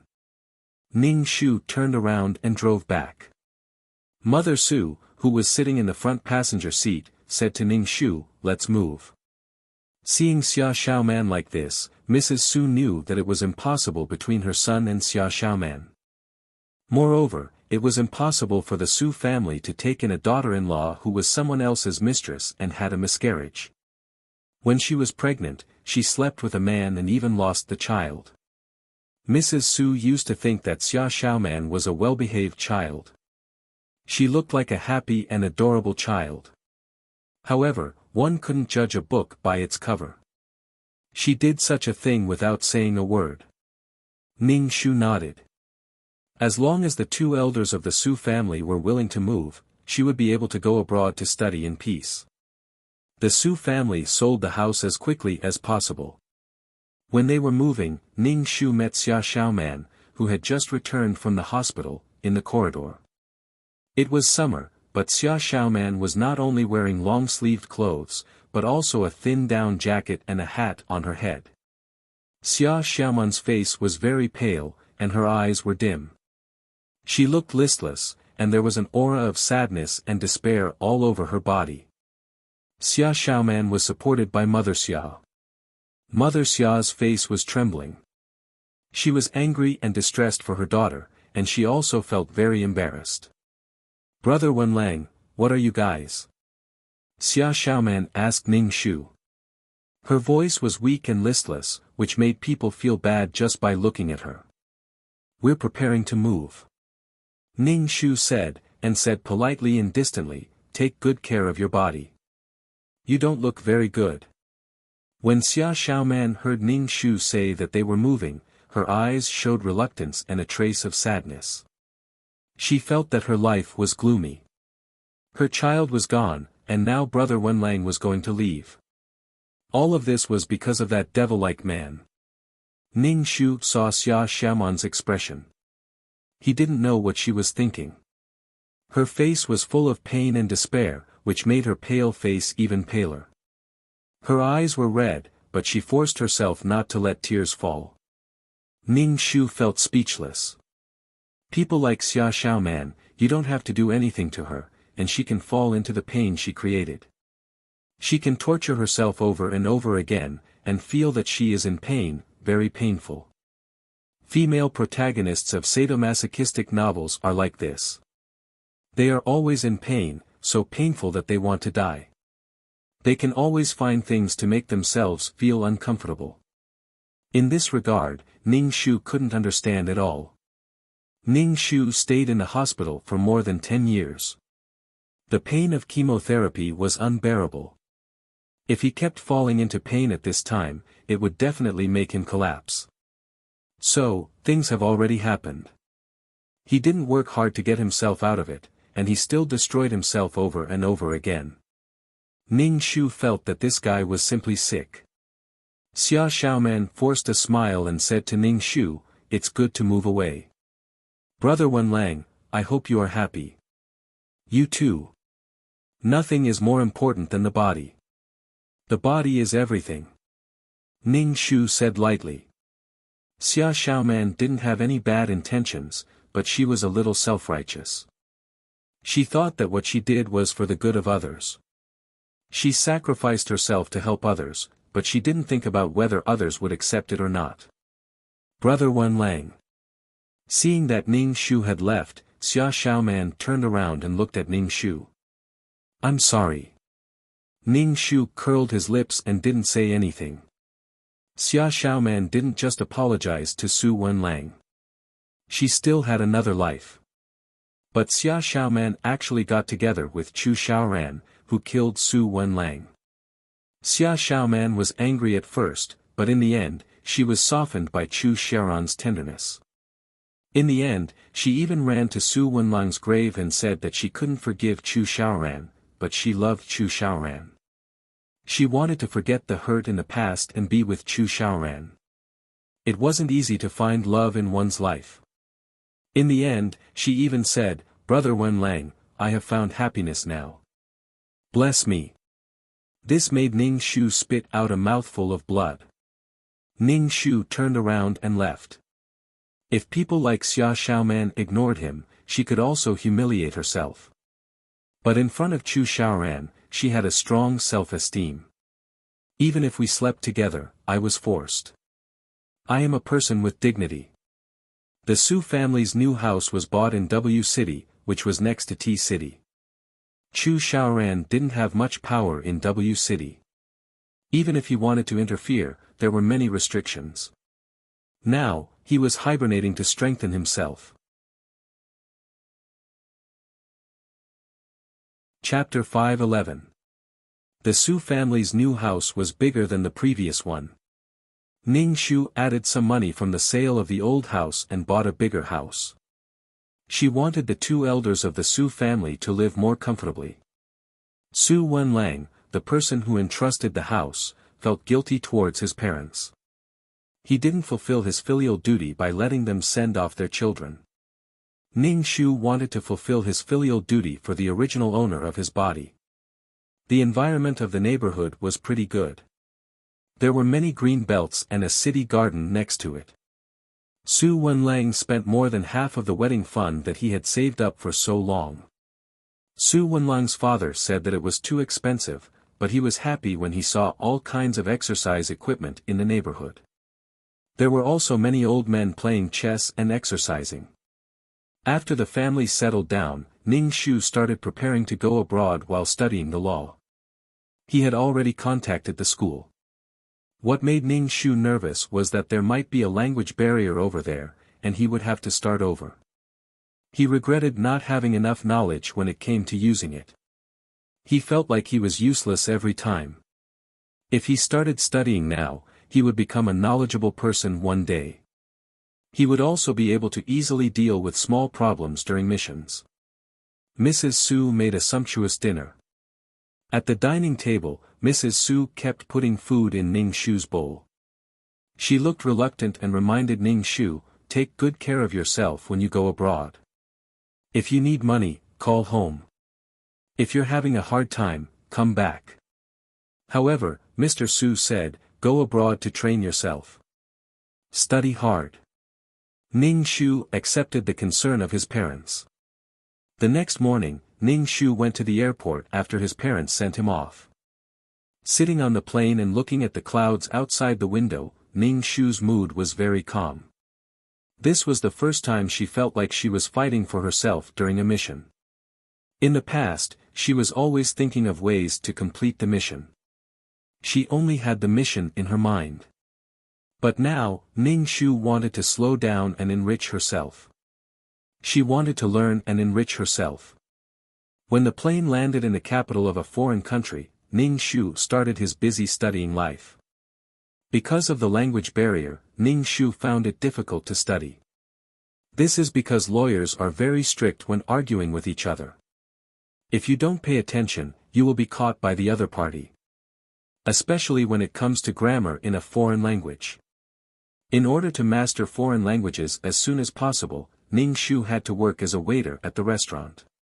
Perhaps because Su Wenlang was good-looking, the restaurant accepted Ning Shu, a Chinese man.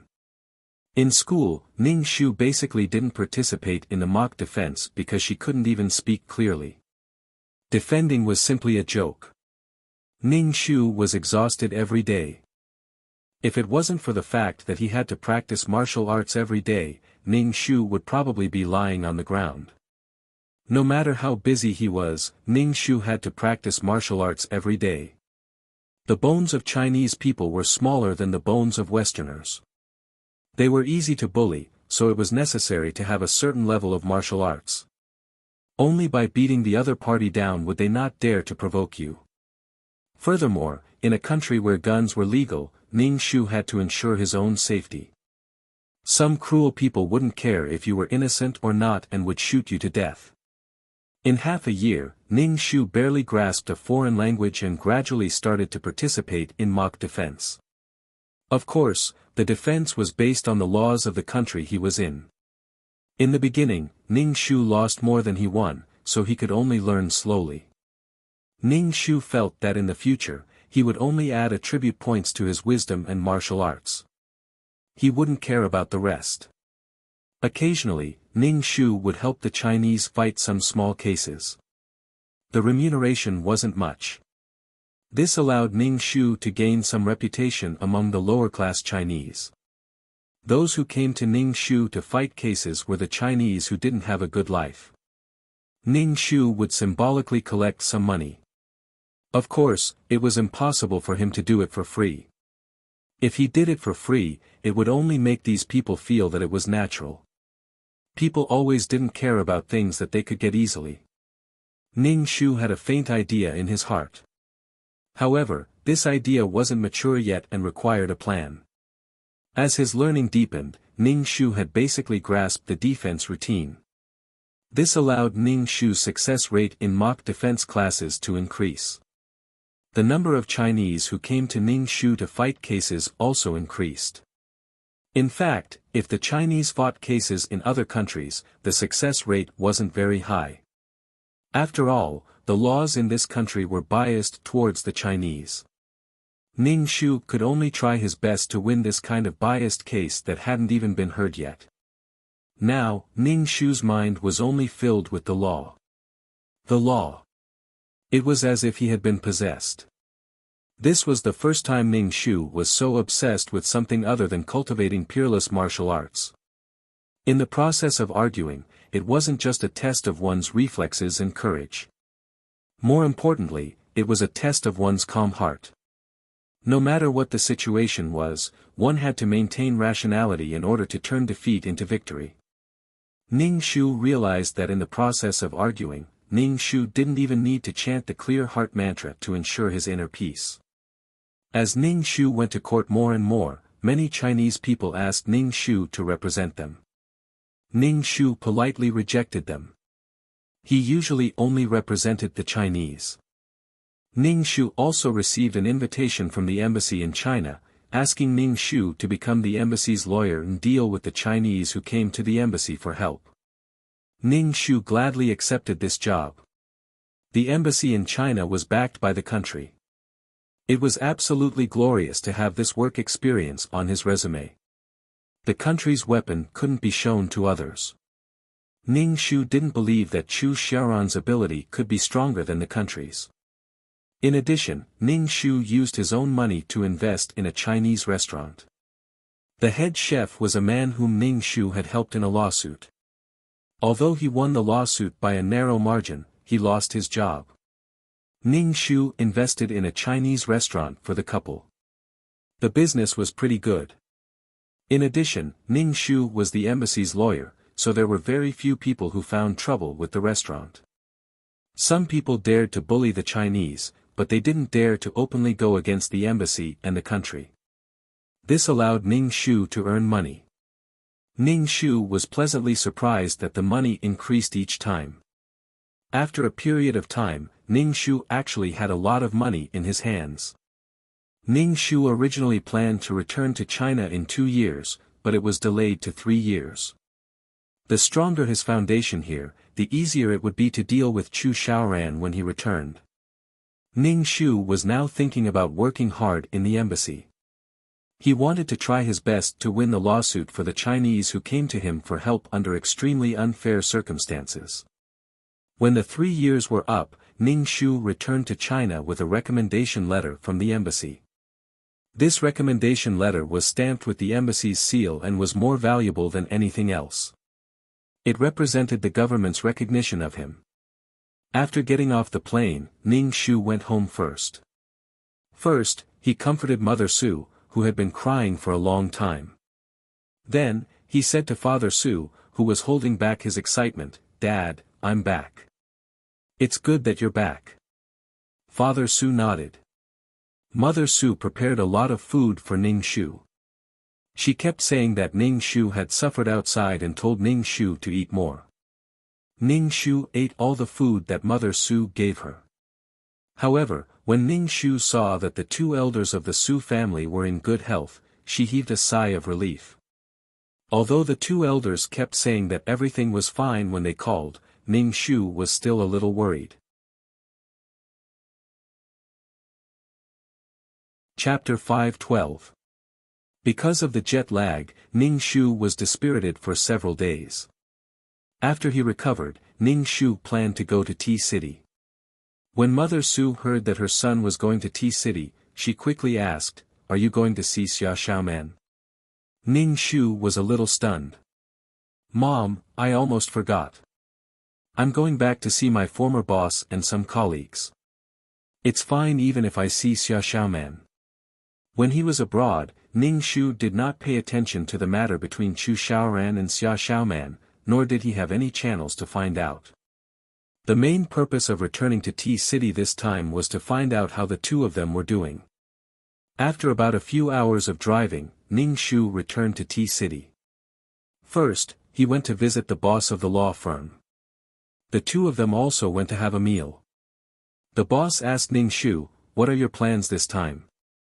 Ning Shu could tell that the boss did not want to invite him back to the law firm, which meant that he still had scruples in his heart. Ning Shu said, "I have some money on hand, and I plan to open a law firm." The boss nodded and looked a little disappointed. "You're a good lawyer. It's a pity. Forget it, let's not talk about this. Where do you plan to open the law firm?" "T-City," Ning Shu said. The boss frowned. "You may not be able to walk in T-City. Besides, the 2 of us will really become rivals in the same industry." "We can cooperate," Ning Shu said. Wen Lang, someone is pressuring you behind your resignation. Why do you still want to stay in T-City? It's the same in other cities. The boss said. On the one hand, it was because there were indeed people who wanted to deal with Wen Lang. On the other hand, he did not want a competitor to appear. Ning Shu just shook his head and did not speak. After the meal, Ning Shu went to find out more about Chu Xiaoran and Xia Xiaoman. In 3 years, Chu Xiaoran and Xia Xiaoman's relationship changed from underground to public. Xia Xiaoman changed from a mistress to a girlfriend. Occasionally, Chu Xiaoran would take Xia Xiaoman to parties. However, there were still a lot of problems between the two of them. Chu Xiaoran was the kind of man that all women wanted to get close to. Naturally, there would be a lot of women around him.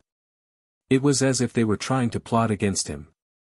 These women naturally framed and mocked Chu Xiaoran's real girlfriend, Xia Xiaoman. These women deliberately got intimate with Chu Xiaoran or rolled around together to make Xia Xiaoman sad. Xia Xiaoman was the kind of person who would not voice out her grievances and would only feel sad on her own. She would then ignore Chu Xiaoran. Chu Xiaoran was infuriated by her behavior. He then forced Xia Xiaoman onto the ground and began to move passionately. Xia Xiaoman felt even sadder. Chu Xiaoran had already slept with another woman, and he still wanted to take her body. Anyway, the two of them were extremely awkward. They seemed to have feelings for each other, but they were also hurting each other. No, it was more like Chu Xiaoran was hurting Xia Xiaoman emotionally and physically. But even so, Xia Xiaoman still stayed by Chu Xiaoran's side for 3 years. Her body and mind were damaged. Every time Xia Xiaoman was hurt and decided to leave, Chu Xiaoran would tie her up and bring her back. There was nothing that could not be solved with 1 round of sex. If there was, they would do it twice. That was how Xia Xiaoman and Chu Xiaoran got along. Then, they would start a period of sweet times. Not long after, some other women would come out and make Xia Xiaoman sad again. The cycle repeated itself endlessly. Ning Shu let out a long breath. Damn it, I feel so tired just hearing about it. Are these two not tired at all? Ning Shu shook his head.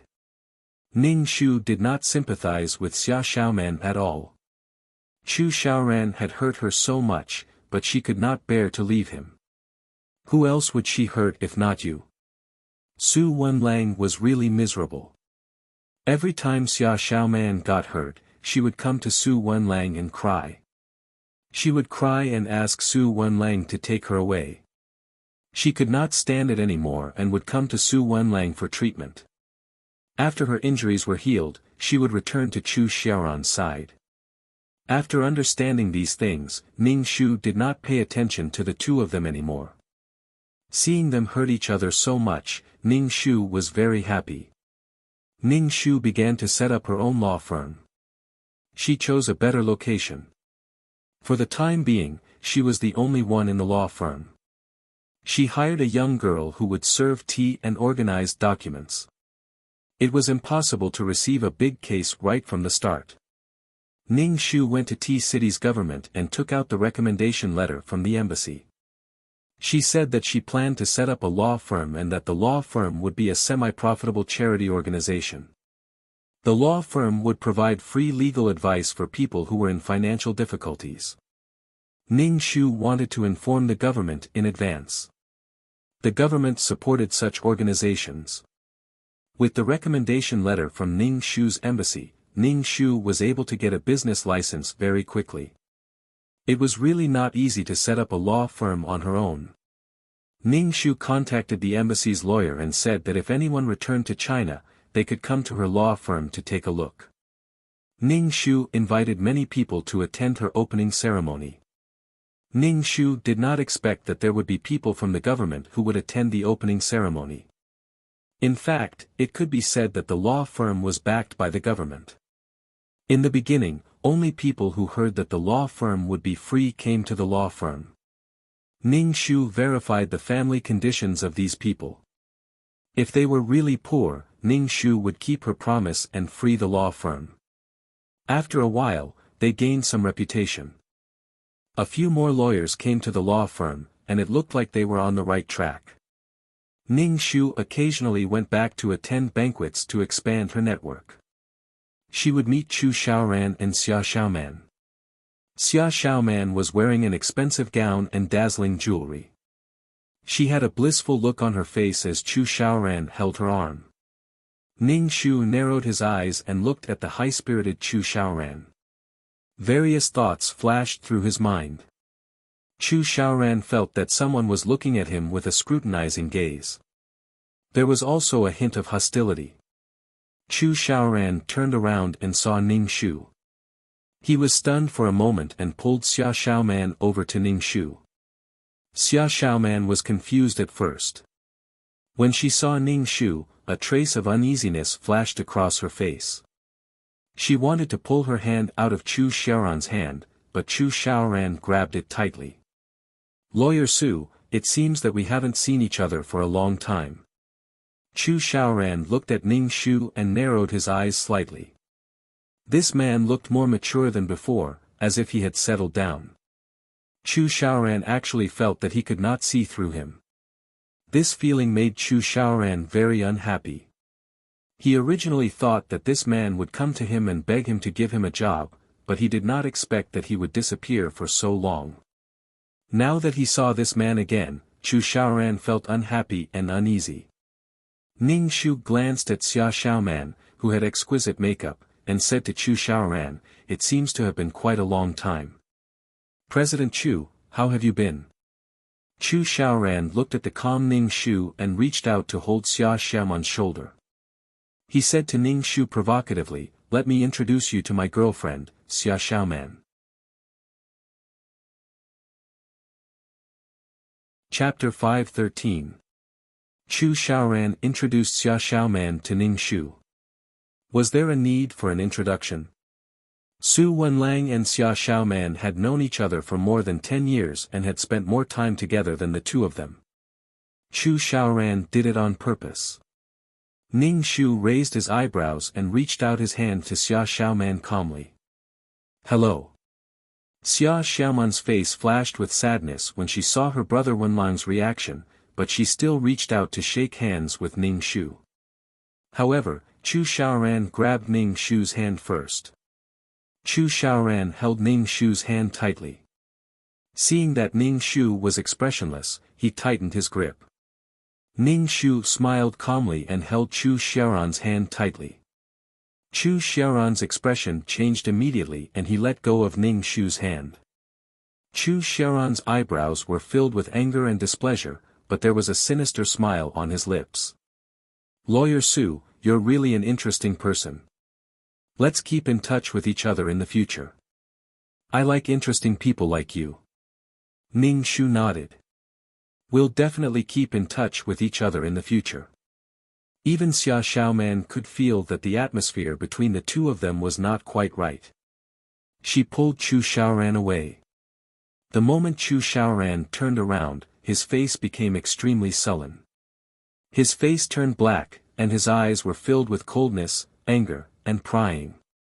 He said sharply to Xia Xiaoman, "Are you very happy that your old lover is back?" Xia Xiaoman staggered twice and looked at Chu Xiaoran in disbelief. "How can you say that? I didn't think so at all. Don't slander me. You keep glancing at your old lover and you still say that there's nothing between you and him? Do you think I'm blind? Why? Are you trying to rekindle your old flame?" Chu Xiaoran's expression was full of contempt and sarcasm. Xia Xiaoman was hurt by the expression on Chu Xiaoran's face. Why did Chu Xiaoran always say such hurtful words without restraint? Ning Shu took a glass of red wine from the table and sipped it while looking at Chu Xiaoran and Xia Xiaoman. Previously, the atmosphere between the two of them was quite good, but now, they seemed to be in conflict again. Xia Xiaoman had a bitter expression on her face, as if she had suffered a great grievance. She looked like a little wife who had been bullied, which made people feel suffocated. If Ning Shu considered himself a man, he would definitely not like Xia Xiaoman with such a bitter face. Xia Xiaoman was clearly happy before.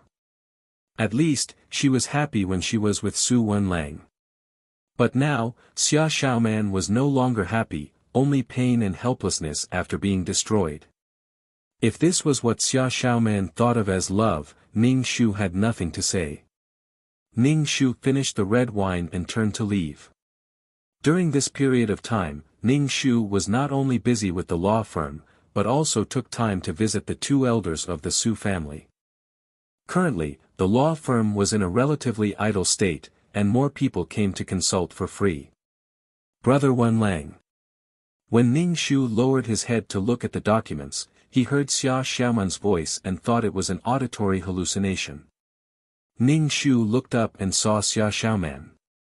He asked, "How did you find this place?" Xia Xiaoman smiled and looked at the surrounding environment. She said to Ning Shu happily, "Brother Wenlang, congratulations on having your own law firm." Ning Shu nodded and asked, "Why are you here? How did you find this place?" "Brother Wenlang, you probably don't know that your law firm is already very famous."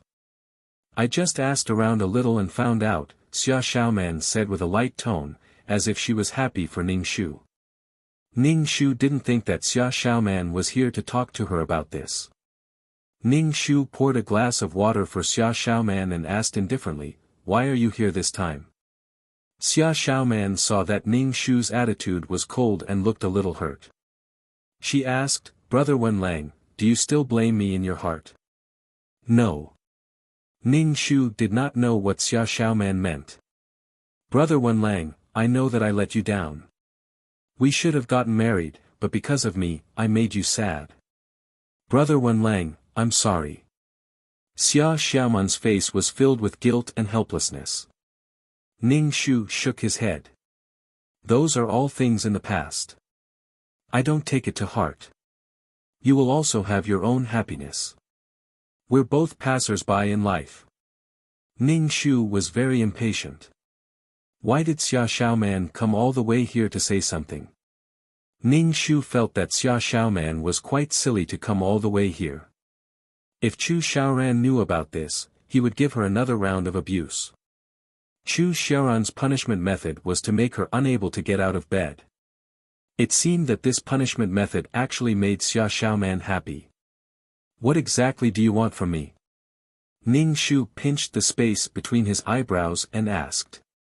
He really did not want to see Xia Xiaoman's bitter face. Seeing her guilty look made him feel bad. Xia Xiaoman always said sorry, but it did not mean that she really knew that she was wrong. Xia Xiaoman just habitually said sorry. As for what she was thinking in her heart, no one knew. "Brother Wenlang." Xia Xiaoman bit her lips tightly. She looked like she wanted to say something but found it difficult to speak. Her face was so twisted that it was unbearable to look at. Ning Shu wiped his face and did not look at Xia Xiaoman's face. "Tell me, what's the matter? Brother Wenlang, please help me." Xia Xiaoman seemed to have thrown caution to the wind and said to Ning Shu. Ning Shu's body trembled and he looked at Xia Xiaoman. "Is she here for my help? Brother Wenlang, I'm really tired. I want to leave Chu Xiaoran. I'm already exhausted." Xia Xiaoman wanted to grab Ning Shu's hand and beg him, but Ning Shu dodged. "Leave if you want," Ning Shu said calmly. "What's the point of telling me?" Xia Xiaoman shook her head and looked bitter. "Brother Wenlang, this matter is not that simple. Chu Xiaoran not only has my nude photos, but also the video." Ning Shu looked surprised and asked, "You're already boyfriend and girlfriend now. Why didn't he give these to you or destroy them?" Ning Shu's lips twitched. Looking at Xia Xiaoman's tired face, there were only two words in his heart. "Serves you right, serves you right." Xia Xiaoman's inaction allowed Chu Xiaoran to bully her without any worries. She never thought of resisting and silently endured it. If he didn't bully her, who would he bully? It was intolerable if he didn't bully her.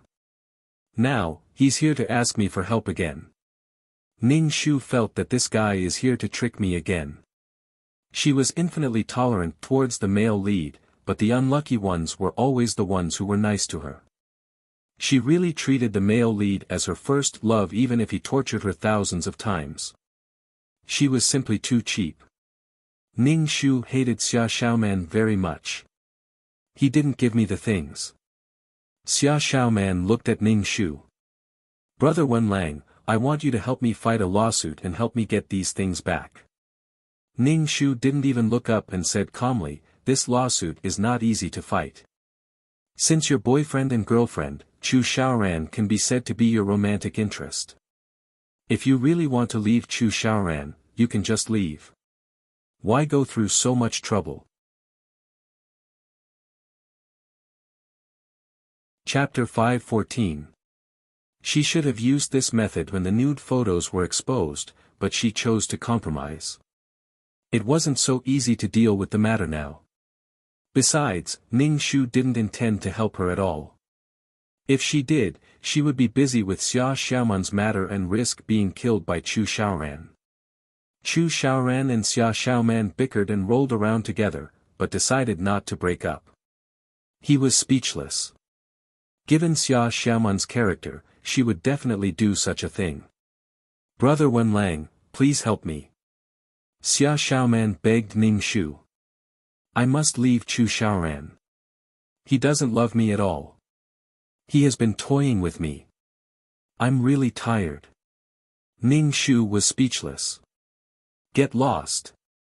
She had endured it for so many years and was extremely determined now, but she still went back after Chu Xiaoran hooked her. Xia Xiaoman was crazy. Ning Shu said calmly, I can't help you with this matter. You need evidence to file a lawsuit. Besides, what crime are you going to sue Chu Xiaoran for? Xia Xiaoman was at a loss for words. Ning Shu said, if you're really determined to leave Chu Xiaoran, just leave and don't care about anything else. Don't care about the nude photos and disappear from Chu Xiaoran's side. No, Xia Xiaoman retorted. Xia Xiaoman retorted. But there are photos and videos. Chu Xiaoran will release them as soon as I leave. Brother Wenlang, I'm scared. Also, I can't let my parents be mocked because of me.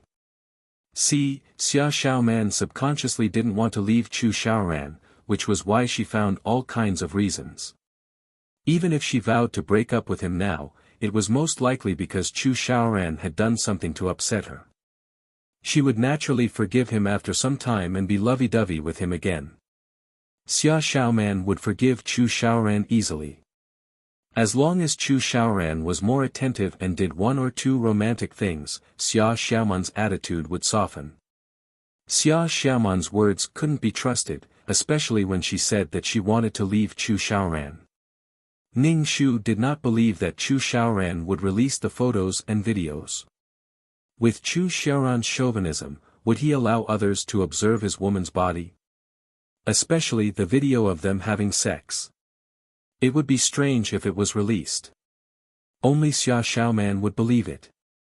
Chu Xiaoran and Xia Xiaoman subconsciously used these things to bind each other. Ning Shu only wanted to say that she was sick in the head. How could this be called love? She was hurt all over, yet she was still talking about how difficult it was to obtain happiness. She was simply drunk. Then, Brother Wenlang, I'll leave first. Xia Xiaoman looked depressed. She suddenly thought of something and said to Ning Shu, Brother Wenlang, let me treat you to dinner to welcome you. Ning Shu waved his hand.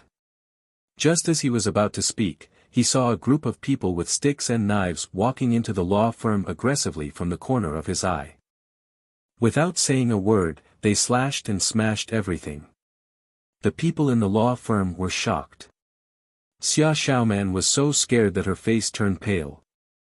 She hid behind Ning Shu and grabbed Ning Shu's clothes tightly. Ning Shu sneered, took off his suit jacket, and walked towards the gangsters. Xia Xiaoman pulled Ning Shu, shook her head and said, Brother Wenlang, don't go over. It's too dangerous. Ning Shu shook off Xia Xiaoman and walked over to a gangster who was smashing things. He kicked him, snatched the stick from his hand, and hit him in the leg. The gangster screamed in pain and fell to the ground, unable to get up.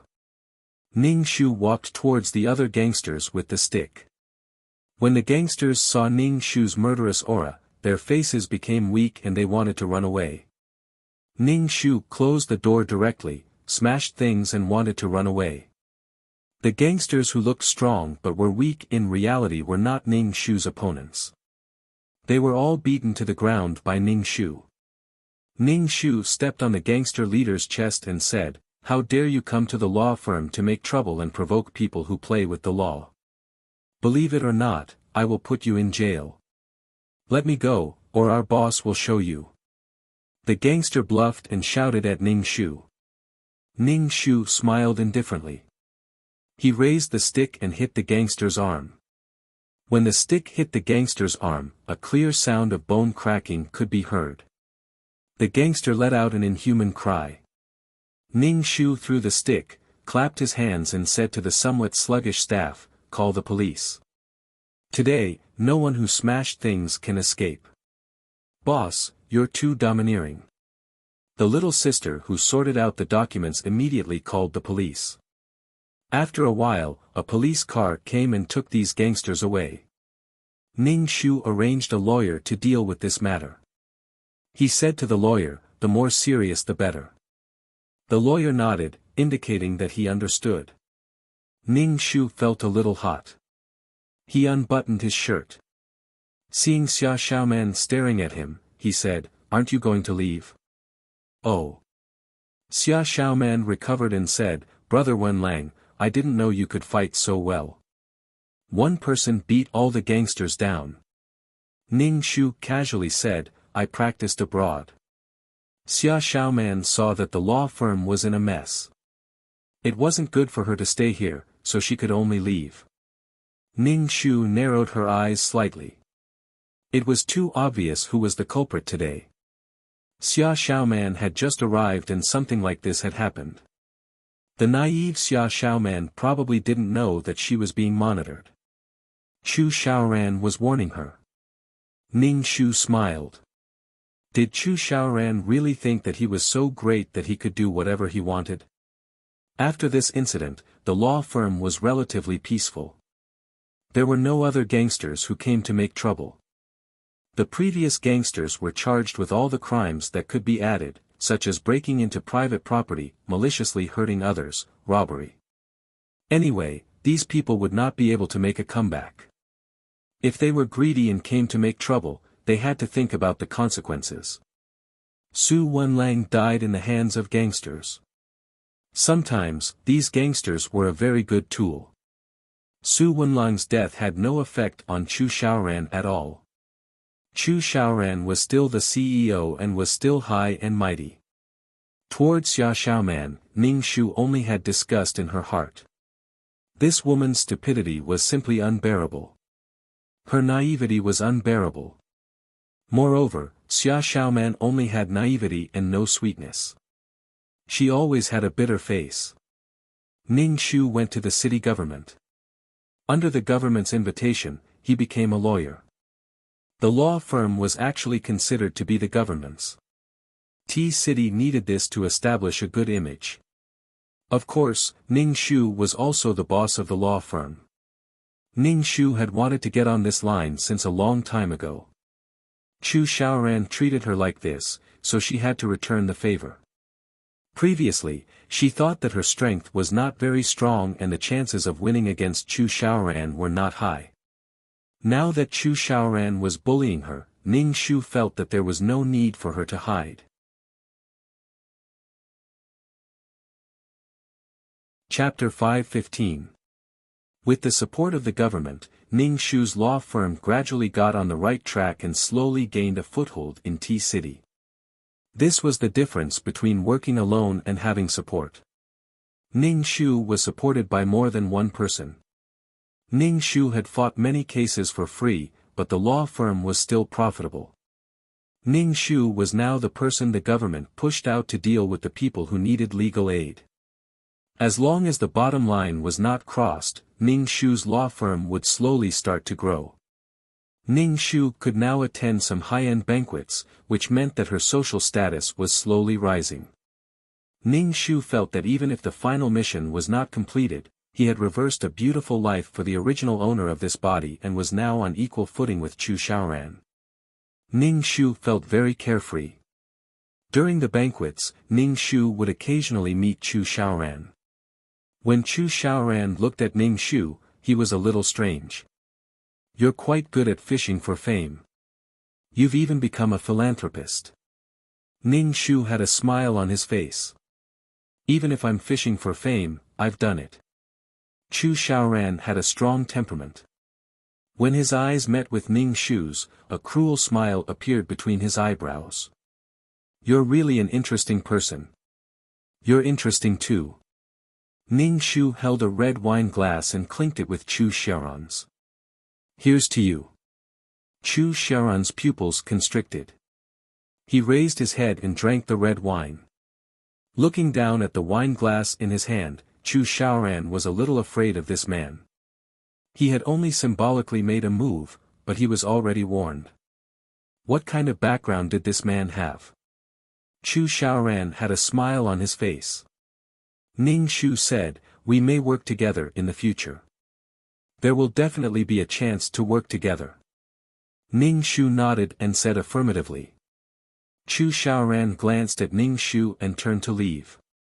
Ning Shu looked at Chu Xiaoran's back with an indifferent expression. Chu Xiaoran and Ning Shu both understood that there was a deep hatred between them. Although they appeared polite on the surface, they were actually thinking about how to destroy each other and make it impossible for them to recover. Chu Xiaoran relied on his power to take advantage of the situation. Now that he no longer has the capital to take advantage of the situation, let's see what he can do. Chu Xiaoran was the one who made things difficult for Ning Shu when the hooligans smashed up his shop previously. Ning Shu also made things difficult for Chu Xiaoran. This time, Ning Shu acted as the lawyer for the tax bureau and followed the tax inspector to Chu Xiaoran's company to check the accounts. Chu Xiaoran's company was very big, and it was one of the largest in T-City. In order to show how awesome Chu Xiaoran was, he even said that he dominated T-City's economy. He even said that the economy of T-City would be shaken by a stomp of his feet. No one in T-City was a match for Chu Xiaoran. All of them prostrated themselves before Chu Xiaoran and the business tycoons, wagging their tails and begging for mercy. Chu Xiaoran gave them food to eat, but these businessmen seemed to only have food to eat. Awesome to the heavens. In response, Ning Shu simply smiled faintly. Ning Shu looked up at the towering skyscraper and rubbed his neck. How much did this building cost? Ning Shu followed the tax inspector into Chu Xiaoran's company. Chu Xiaoran did not appear, and instead, he got his secretary to receive the tax inspector. For a big company like Chu Xiaoran's, there were many people in the finance department who did a good job with the accounts. Even if there were any loopholes, they would deliberately let the tax inspector find out. After paying a fine, everyone would just brush it aside. Ning Shu sat at the side and watched as these people checked the accounts. This time, they checked very carefully, and their attitude was very different from before. They were very serious. If there was anything wrong, the auditors would get to the bottom of it. Chu Xiaoran's secretary could tell that something was amiss. The Chu family's company had always paid a lot of taxes. It was just a routine audit, and these small loopholes were just for the auditors to gain some benefits. However, now that they were so serious, Chu Xiaoran's secretary immediately informed Chu Xiaoran to let him handle this matter. When Chu Xiaoran arrived, he saw Ning Shu leisurely sitting on the sofa and drinking coffee. Chu Xiaoran glanced at the tax inspectors and walked over to sit opposite Ning Shu. He raised his eyebrows and said, "Lawyer Su, you're not only a lawyer, but also an accountant. It's not easy to survive in this society. One more skill means one more mouthful of food," Ning Shu said as he took a sip of coffee. Chu Xiaoran narrowed his eyes and looked at Ning Shu. The corners of his mouth curled up slightly and he looked casual. It was as if he was smiling, but no one could tell what he was thinking. However, Ning Shu knew that this bastard must be thinking of ways to kill a flea like her. Ning Shu also suspected that Chu Xiaoran was involved in the underworld and had a group of underlings who challenged the country's laws. These seemed to be trivial matters, but they might be the last straw that broke the camel's back. In the end, the tax inspector found a loophole, but the people in the finance department couldn't do anything about it. Ning Shu immediately said, "President Chu, please explain yourself. Otherwise, you'll be accused of tax evasion."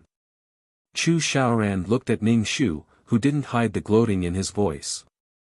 A murderous look flashed in Chu Xiaoran's eyes, and he said to the tax inspector indifferently, "I'll explain this matter clearly to the tax bureau. You can leave now." Ning Shu took out an indictment and said, "President Chu, you'd better explain yourself. Otherwise, you'll be sued for tax evasion. It won't be good for you to go to court." Chu Xiaoran sneered. "You've prepared in advance and are targeting me? Look at what you're saying. I'm a lawyer. In this line of work, I have to be thorough," Ning Shu said with a smile. Chu Xiaoran stared at Ning Shu and suddenly smiled. This smile was cold and murderous. Ning Shu was hit in the face. "You're not bad. I misjudged you previously. Thank you for the compliment." "You're not bad yourself," Ning Shu said without changing his expression. In the end, Chu Xiaoran was fined 5 times the amount of money he couldn't explain. Although it was nothing to Chu Xiaoran, he felt that he had been offended. In fact, some of the accounts were unclear. He didn't care about it in the past, but when he did, it was too much for Chu Xiaoran. Chu Xiaoran's company monopolized many industries, and many companies were just picking up the leftovers behind Chu Xiaoran. Therefore, Chu Xiaoran had a lot of power in T-City. Ning Shu put away the indictment and planned to leave. Chu Xiaoran stopped Ning Shu. "Lawyer Su, it's my girlfriend's birthday this weekend. Xiaoman is holding a banquet. You should come too." Haha, he even used Xia Xiaoman to attack him. To Ning Shu, Xia Xiaoman was just a stranger that he hated. Even if Xia Xiaoman died in front of him, Ning Shu wouldn't even blink. He wanted to use Xia Xiaoman to provoke him. Ning Shu thought, "I'm a cute girl at heart and don't like women." Ning Shu said faintly, "I have a date this weekend. I won't be going to your girlfriend's banquet." Chu Xiaoran said, "I heard that you and Xiaoman have known each other for many years. You should go to her birthday party. Xiaoman and I both welcome you." Ning Shu pulled out his memory. In Su Wenlang's memory, Xia Xiaoman's birthday was more than a month away. Her birthday was celebrated so soon. It was probably Chu Xiaoran's impromptu decision to poke at her heart. Chapter 5:16. He probably invited her to the banquet to watch the two of them flaunt their love for each other. Ning Shu's expression remained unchanged. "I've been a little busy recently. I still have to go to various companies to check their accounts. I'm not as lucky as you, CEO Chu, who can count money while lying down. CEO Chu, do the accounts properly next time. Also, you'll really be sued next time." Ning Shu turned around and left after saying that. What banquet? It was just Chu Xiaoran trying to show off to her. Ning Shu would rather fight a free lawsuit than waste her time on such a thing. She didn't want to know what was going on between Chu Xiaoran and Xia Xiaoman. She didn't care, didn't want to know, and didn't want to know. Chu Xiaoran's face was gloomy and he frowned. As a businessman, his sharp senses told him that checking the accounts was a signal. He felt that someone was going to take action against him. However, Chu Xiaoran was still confident in his heart. In T-City, ordinary people couldn't shake him. Even the higher-ups didn't dare to touch him because there might be a riot in T-City's economy. Especially since he monopolized many industries, it would cause chaos in T-City in a short period of time. Chu Xiaoran was increasingly disgusted with this man called Su Wenlang. It was not only because of Xia Xiaoman's matter, but also because this man had a strong aura and seemed to have some background. Chu Xiaoran frowned. He had to come up with a plan.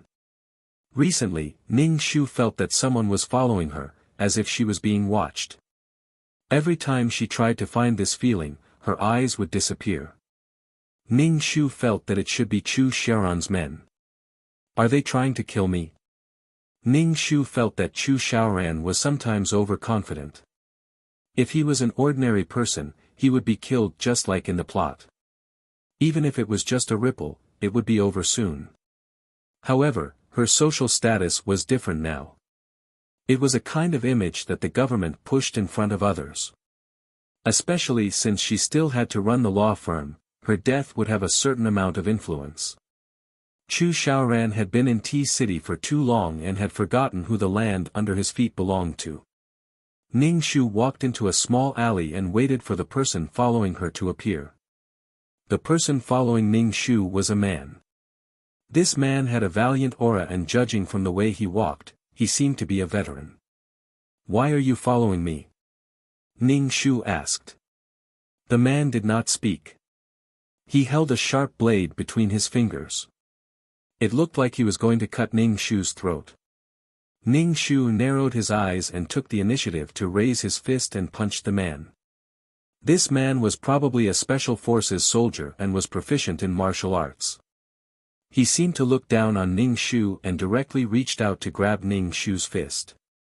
However, Ning Shu's fist knocked him back 2 steps. Only then did the man's expression become serious. He moved his neck, making cracking sounds, and said to Ning Shu, "You have some skills." Ning Shu narrowed his eyes and took the lead. He clenched his fist and punched the man's head, but in the other hand, he took out a spray bottle and sprayed it at the man's eyes. The man's eyes were burning because of the sudden spray. It was so hot that his eyes seemed to be going blind. The man groaned and bent over to cover his eyes. Ning Shu clenched his fist and beat the man. Because of his eyes, although the man was on guard against Ning Shu, he was still beaten unconscious by Ning Shu. Ning Shu kicked the unconscious man and kissed the bottle. The pepper spray was really a good thing. It could achieve an unexpected effect. No one would expect that a man like Ning Shu would carry pepper spray. Ning Shu thought about it and was angry. This man was very ruthless and wanted to kill him. Ning Shu kicked the man's calf. Then, he heard the sound of bones breaking. Ning Shu stomped hard twice.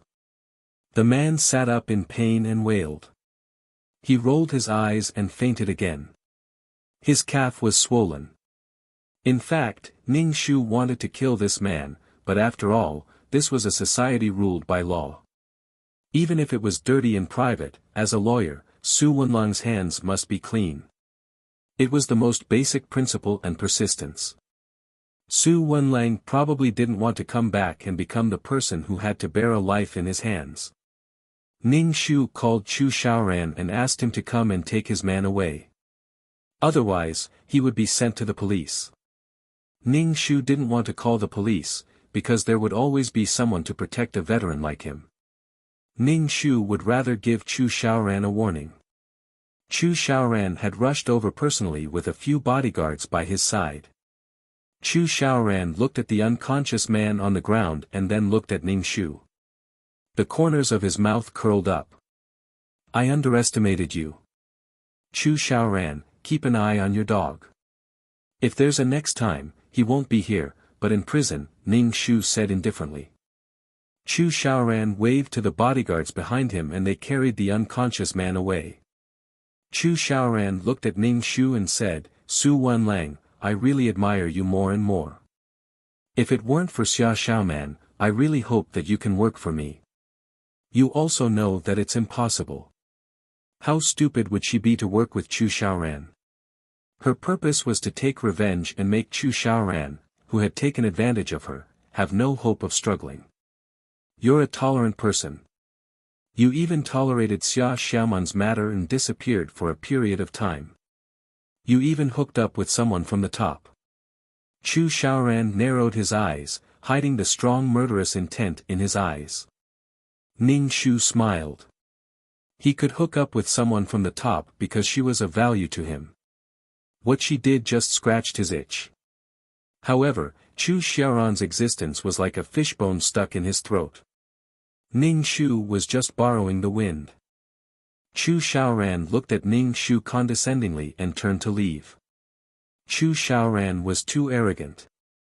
If God wanted to destroy people, he would first make them go crazy. Ning Shu leaned against a big tree and enjoyed the shade. What made Ning Shu more amused was that Chu Xiaoran's company's tax evasion was widely reported by the media, causing the stock price of Chu Xiaoran's company to plummet. The morning, afternoon, and evening news came one after another. There were also financial newspapers. Chu Xiaoran immediately blocked the news and no longer reported this matter. Chu Xiaoran's power in T-City was not to be underestimated. However, Ning Shu knew that the higher he climbed, the more painful it would be to fall. During this period, Xia Xiaoman came to look for Ning Shu again, but this time, she did not say that she wanted to break up with Chu Xiaoran. Instead, she came to be the peacemaker between Chu Xiaoran and Ning Shu. Brother Wenlang, let this matter pass. It won't do you any good to fight with Chu Xiaoran like this. Chu Xiaoran is ruthless and powerful. Brother Wenlang, if you go against her like this, it will affect your future and career, Xia Xiaoman said to Ning Shu. Her face was full of worry for Ning Shu. Ning Shu was speechless. Ning Shu really did not know what to say. What position did Xia Xiaoman have to make this request? Although Xia Xiaoman was speaking from her position, she was biased towards Chu Xiaoran. She was simply speechless. Not long ago, she came crying and said that she wanted to break up with him. Now, she was speaking up for Chu Xiaoran. Hence, he could not believe a single word that Xia Xiaoman said. If he did, it would be a tragedy.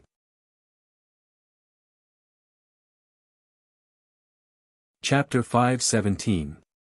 Ning Shu really didn't know what Xia Xiaoman was thinking. She kept repeating the same thing over and over again. He couldn't understand what she was thinking at all. Wasn't this fun? In the storyline, Su Wenlang was ruined. Yesterday, she was very sad. Today, she said that she couldn't let go of Chu Xiaoran. Ning Shu didn't know where Xia Xiaoman's bottom line and principles were. She was hurt by Chu Xiaoran partly because she gave in without principles. Ning Shu felt that it was quite sad for a person to live like this. However, Xia Xiaoman felt that this was a pain that had to be experienced in love in order to obtain happiness. Su Wenlang was so good to her, but he didn't want that kind of warm and gentle relationship. Why did he have to be so heart-wrenching and painful in love? Brother Wenlang, why are you looking at me like this? Xia Xiaoman saw Ning Shu looking at her like this.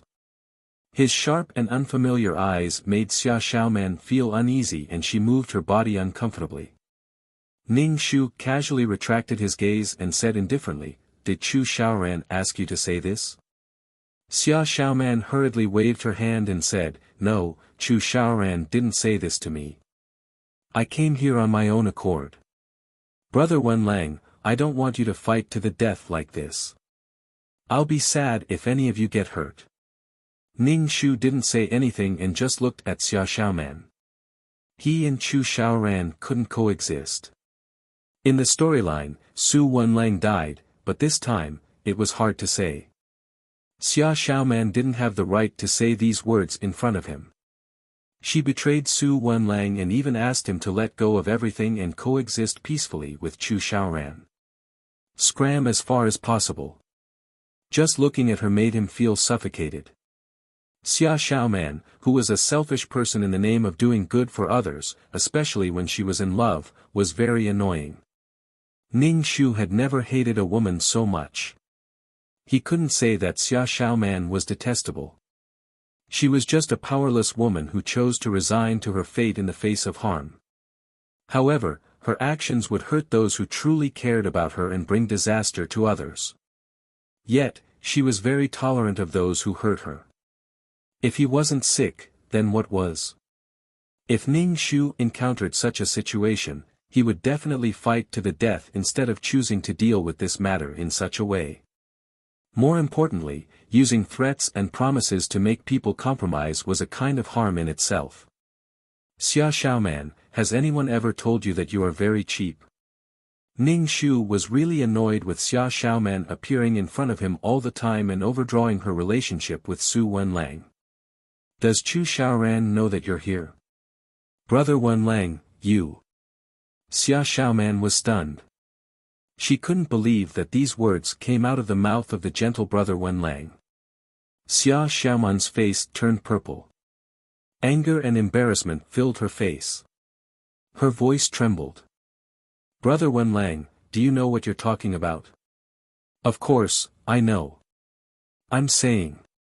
You. Are. Very. Cheap. Ning Shu said word by word. Xia Xiaoman was so angry that her chest heaved up and down. She said angrily, Brother Wenlang, how can you say that about me? Brother Wenlang, you've changed. You wouldn't say such vulgar words in the past. I'm here to tell you these with good intentions. Why are you suddenly scolding me? Xia Xiaoman clearly hadn't recovered from the fact that Brother Wenlang scolded her. Her expression was full of anger and embarrassment. She sat opposite him and seemed to be sulking that she didn't want to talk to Ning Shu. Ning Shu smiled faintly. You're angry just because of this? If it were Chu Xiaoran now, would you be so angry? No matter how unbearable and vicious Chu Xiaoran's words were, you would still tolerate it.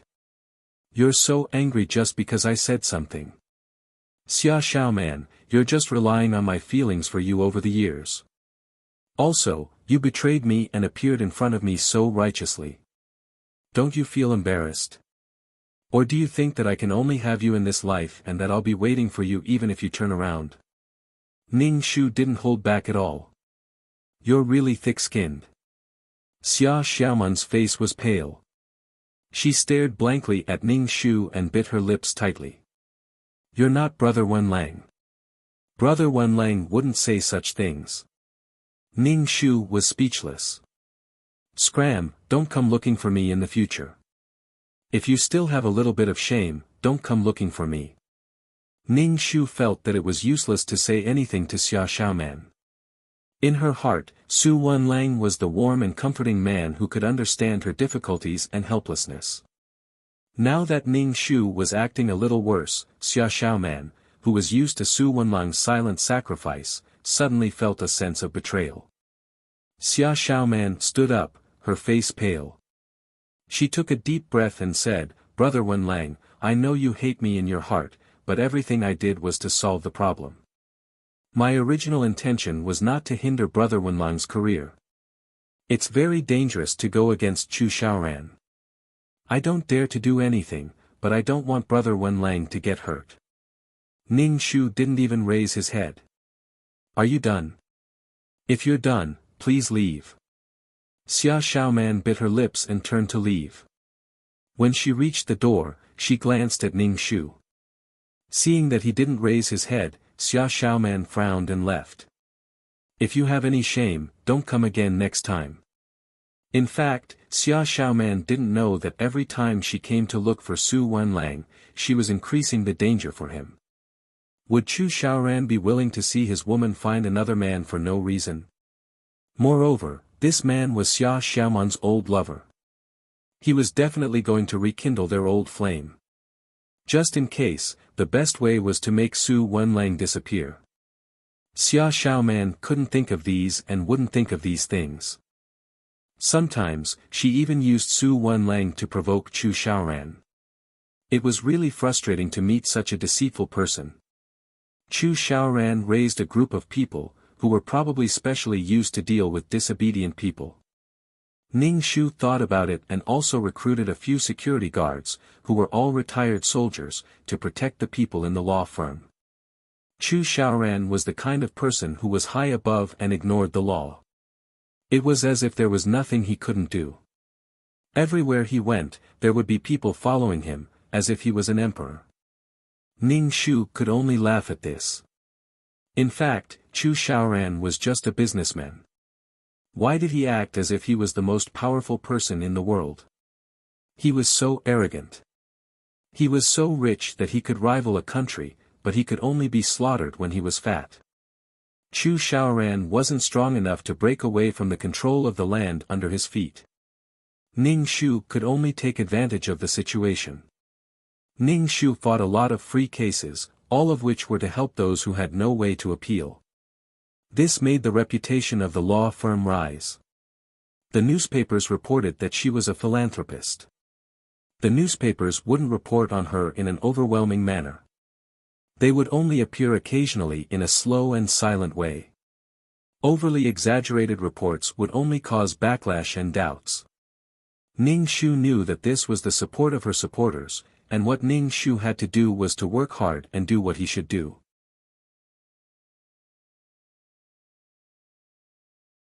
Chapter 5:18. Ning Shu was clear about his position. He was a chess piece that could be used to deal with Chu Xiaoran. Moreover, Ning Shu was willing to be this chess piece. Chu Xiaoran's actions had already crossed the bottom line of the authorities. Was it his job as a businessman to control the economy? Other than being busy with the matters of the law firm, Ning Shu would also take time to go home and visit his parents. However, every time Mother Su saw Ning Shu, the first thing she would do was to ask him to go on a blind date. Mother Su felt that her son was not young anymore. At most, he was already in his 30s. Many people his age had already become fathers. Moreover, her son's career was now considered successful and he could marry a woman who was better than Xia Xiaoran. Although Mother Su did not say it out loud, she still had some resentment towards Xia Xiaoran, especially when she saw that Ning Shu did not have a single woman by his side, not even a romantic partner. Mother Su felt that her son still had Xia Xiaoran in his heart. Ning Shu was sweating profusely. She wanted him to marry a woman. What a joke. He told Mother Su that he was trying hard to find a girlfriend and that he would bring her back once he found one. Then, he ran away as if he was escaping. Even so, he could not resist Mother Su's enthusiasm. Every 2 to 3 days, she would ask Ning Shu to go home to see a woman, saying that she was virtuous and beautiful. She wanted Ning Shu to come home to take a look. Ning Shu was about to break down. It was better to wait for Su Wenlang to come back and resolve this matter himself. Ning Shu focused on his work.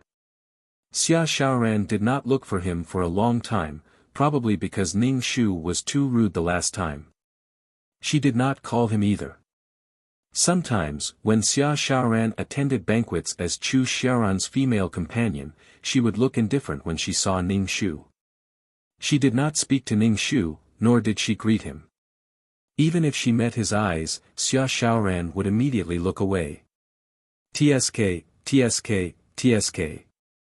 Xia Xiaoran's behavior was still sulking. She felt that this would make her feel uncomfortable and make her compromise. People would always love themselves, tolerate their own people, and be self-righteous. Chu Xiaoran gave Xia Xiaoman the cold shoulder because he felt that Xia Xiaoman couldn't leave him and couldn't leave him, so Xia Xiaoman compromised. Xia Xiaoman gave Ning Shu the cold shoulder because she felt that Ning Shu had her in his heart and should compromise for her. Ning Shu was a little surprised. Could it be that Xia Xiaoman wanted her to apologize? Ning Shu talked to the others and didn't even look at Xia Xiaoman. Even if Xia Xiaoman died in front of Ning Shu's heart wouldn't waver. Chu Xiaoran squinted at Ning Shu and pulled Xia Xiaoman over to Ning Shu's side. Xia Xiaoman was unwilling to go over and said, "I'm not going." Chu Xiaoran raised his eyebrows and tolerated Xia Xiaoman's willfulness. Obviously, Xia Xiaoman's action of avoiding Su Wenlang pleased Chu Xiaoran and made Xia Xiaoman wait for him there. Lawyer Su. Chu Xiaoran looked at Ning Shu and said, "You're the fastest person I've ever seen. You used to be just a small lawyer, but now you've become a government charity lawyer. You're quite good at currying favor. You appear in front of the public as a philanthropist, but I don't know what you're like behind the scenes." Ning Shu didn't take Chu Xiaoran's mockery to heart at all. Chu Xiaoran wanted to say that he had groveled to get to where he was today. Actually, others don't care about what I'm like behind the scenes.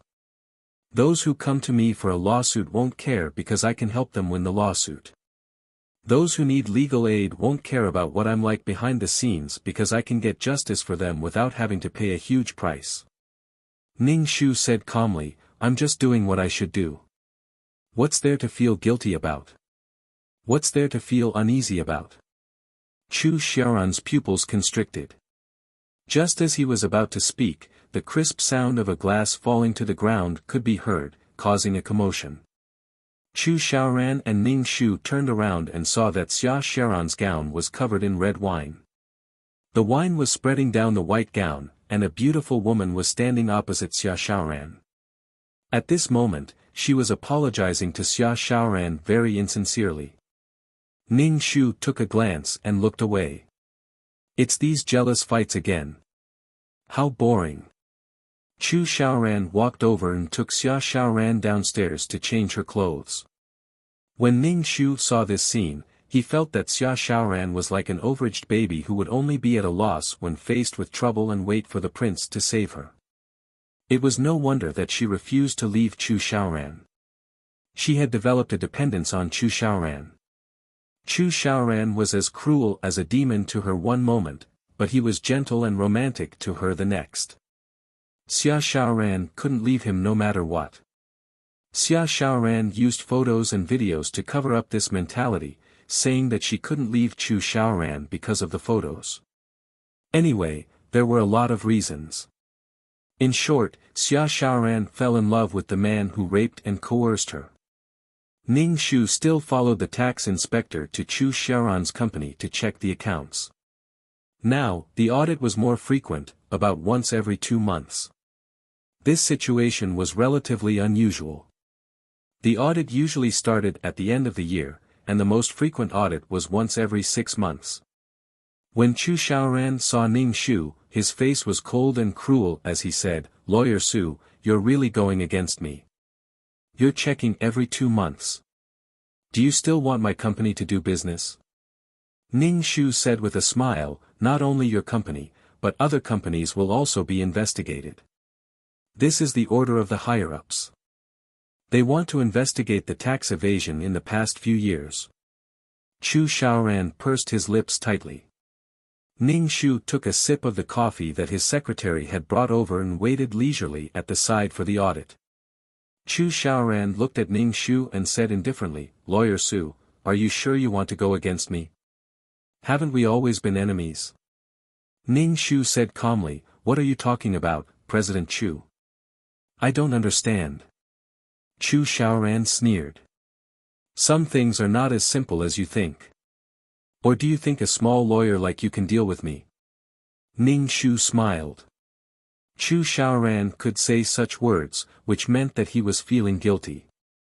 Instead of saying it to her, he might as well say it to someone else. Ning Shu immediately took out a document because there were a few parts of the account that he did not understand. Chu Xiaoran glanced at Ning Shu coldly, took out a check, and said coldly to the tax inspectors, "How much this time?" Chu Xiaoran was a big shot in T-City. The tax inspectors were frightened by Chu Xiaoran's gloomy expression, and their hearts trembled a little. If Chu Xiaoran wanted to pursue the matter, they would not be able to bear the consequences. Ning Shu took over and said, 3 times. If you don't pay the amount, you'll be fined 3 times the amount. Chu Xiaoran's pupils constricted, and he pursed his lips tightly. In the end, he wrote down the amount on a check. He scratched the paper hard with the pen, and some parts of the paper were scratched. Ning Shu accepted the check graciously, then took out a document and said, "President Chu, this is the product price opinion. The prices of some products in your company need to be adjusted."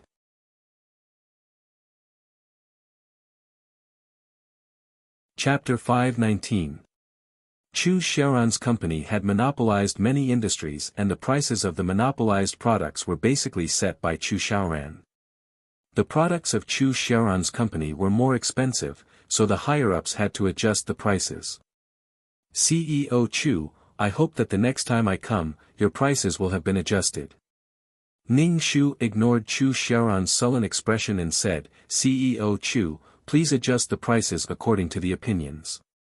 Chu Xiaoran calmly took the opinions and glanced at them before throwing them aside casually. He didn't seem to care about the opinions at all. Ning Shu smiled faintly and didn't say anything. Chu Xiaoran was free to do whatever he wanted. Chu Xiaoran's tax evasion was widely reported by the media. Other than Chu Xiaoran's company, there were other small companies, but they were all unknown and no one cared about them at all. More people cared about Chu Xiaoran's company. After all, it was such a large listed company. Besides, the report also requested Chu Xiaoran to adjust the prices of his products, especially the daily necessities. Chu Xiaoran tried to stop the news from being broadcasted, but it didn't seem to work. The media dragged on for a few days before finally stopping. Chu Xiaoran looked at the news on the LCD screen on the wall with a gloomy expression.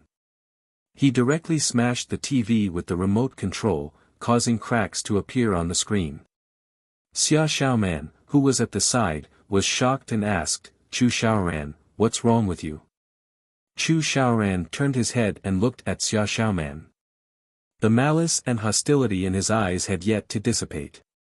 When he looked at Xia Xiaoman, he seemed unusually evil and bewitching. Xia Xiaoman was frightened by his gaze. "Humph, it's all because of your old lover. He thinks that he has a backer and wants to compete with me." Chu Xiaoran's eyebrows were full of contempt. "He's taking revenge on me." Xia Xiaoman bit her lip. "How should I explain this matter?" She saw Chu Xiaoran's eyes darting up and down as he smiled sarcastically. Xia Xiaoman felt very tired. She felt that Chu Xiaoran was blaming her, but she was innocent.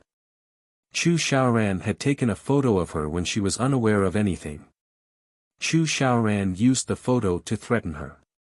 Because of this, she left brother Wenlang, who treated her well, and endured it for various reasons. Chu Xiaoran blamed her, brother Wenlang blamed her, and her parents said that she was an embarrassment. She had lost her virginity and had no dignity to stay by Chu Xiaoran's side. Xia Xiaoman turned around weakly and went upstairs.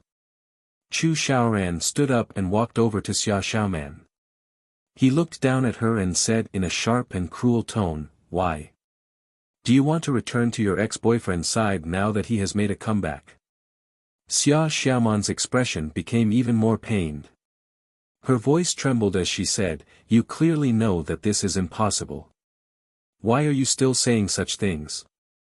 Chu Xiaoran, can you stop hurting me?" Chu Xiaoran pursed his lips and hugged Xia Xiaoman. He moved closer to Xia Xiaoman's ear and said sinisterly, "If I find out that you and Su Wenlang are still together, I'll kill Su Wenlang. Su Wenlang died because of you." Xia Xiaoman shivered and looked up at Chu Xiaoran in a daze. She said, "Chu Xiaoran, why are you always so despicable? Since when did I want to stay together with brother Wenlang?" "Brother Wenlang? You're calling him so intimately," Chu Xiaoran said coldly and bent down to pick Xia Xiaoman up. Xia Xiaoman was so shocked that she hit Chu Xiaoran in a panic. "Chu Xiaoran, you beast. I didn't satisfy you, so I made you think about other men. I let you know who your man is, the man who owns you," Chu Xiaoran said coldly. Xia Xiaoman's face was so red that it was unbearable to look at. Chu Xiaoran looked at the shy Xia Xiaoman and a trace of tenderness flashed across his eyes. Ning Shu had been paying attention to Chu Xiaoran's movements. However, Chu Xiaoran did not take any action since the last time he gave the price adjustment opinion. He also did not see Chu Xiaoran issuing any instructions to adjust the price of his products. Ning Shu was a little stunned for a moment. Does Chu Xiaoran really not care, or does he have a backup plan? Ning Shu gave Chu Xiaoran a call and asked him to hurry up and adjust the price. Chu Xiaoran directly blacklisted Ning Shu, and Ning Shu could not get through to him at all. Ning Shu was not angry at all about this. He just wanted to see who could outcompete the other. Ning Shu was not in a hurry since Chu Xiaoran did not take any action. Anyway, the pressure was concentrated on Chu Xiaoran. No matter what Chu Xiaoran did, his arrogance would be affected. If the price was lowered, it would definitely harm Chu Xiaoran's interests. If he did not do so, it would be a provocation to the authorities of T-City. Chu Xiaoran was now a fat pig, and it seemed that he was going to climb over the pigsty soon. What else could he do other than slaughter him? Not long after, Chu Xiaoran held a press conference. During the press conference, Chu Xiaoran directly said that some products would no longer be produced because the cost was too high. However, the price had to be adjusted, and the price was too low after the adjustment. Hence, they could only stop production. Chu Xiaoran's release of the bomb caused panic among the people because Chu Xiaoran had monopolized many industries. If the production was stopped, some necessities would be gone. It caused a frenzy among the people, and the entire economy of T-City was in turmoil. As the number of products decreased, the atmosphere became increasingly tense, and there were even many violent incidents. Ning Shu looked at the chaotic T-City and really admired Chu Xiaoran. Chu Xiaoran's behavior was a provocation to the authorities. If you want to adjust the price of my products, I'll make T-City chaotic. What gave Chu Xiaoran the confidence to provoke them and go against the authorities? Chu Xiaoran was courting death. T-City was in chaos for several days, and the authorities did not let Chu Xiaoran take action. Instead, they bought products from other channels to make up for the lack of products. With the influx of these products, Chu Xiaoran would no longer be able to monopolize certain products. Previously, with Chu Xiaoran around, it was difficult for products from other places to enter T-City. Basically, the shops in T-City were all products from Chu Xiaoran's company, and it was almost mandatory.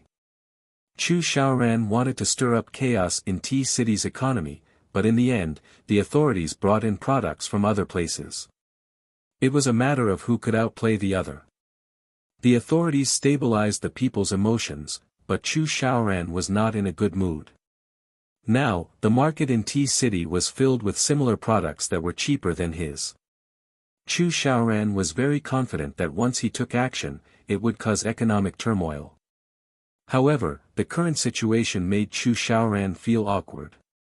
Most importantly, his position as the hegemon of T-City's business was being threatened, and he no longer had the advantage of monopolizing certain products. A monopoly would lead to huge profits. Chu Xiaoran felt that he had fallen into a trap. This was a conspiracy against him, and no matter what he did, he would be weakened. Su Wenlang. This man is really gutsy.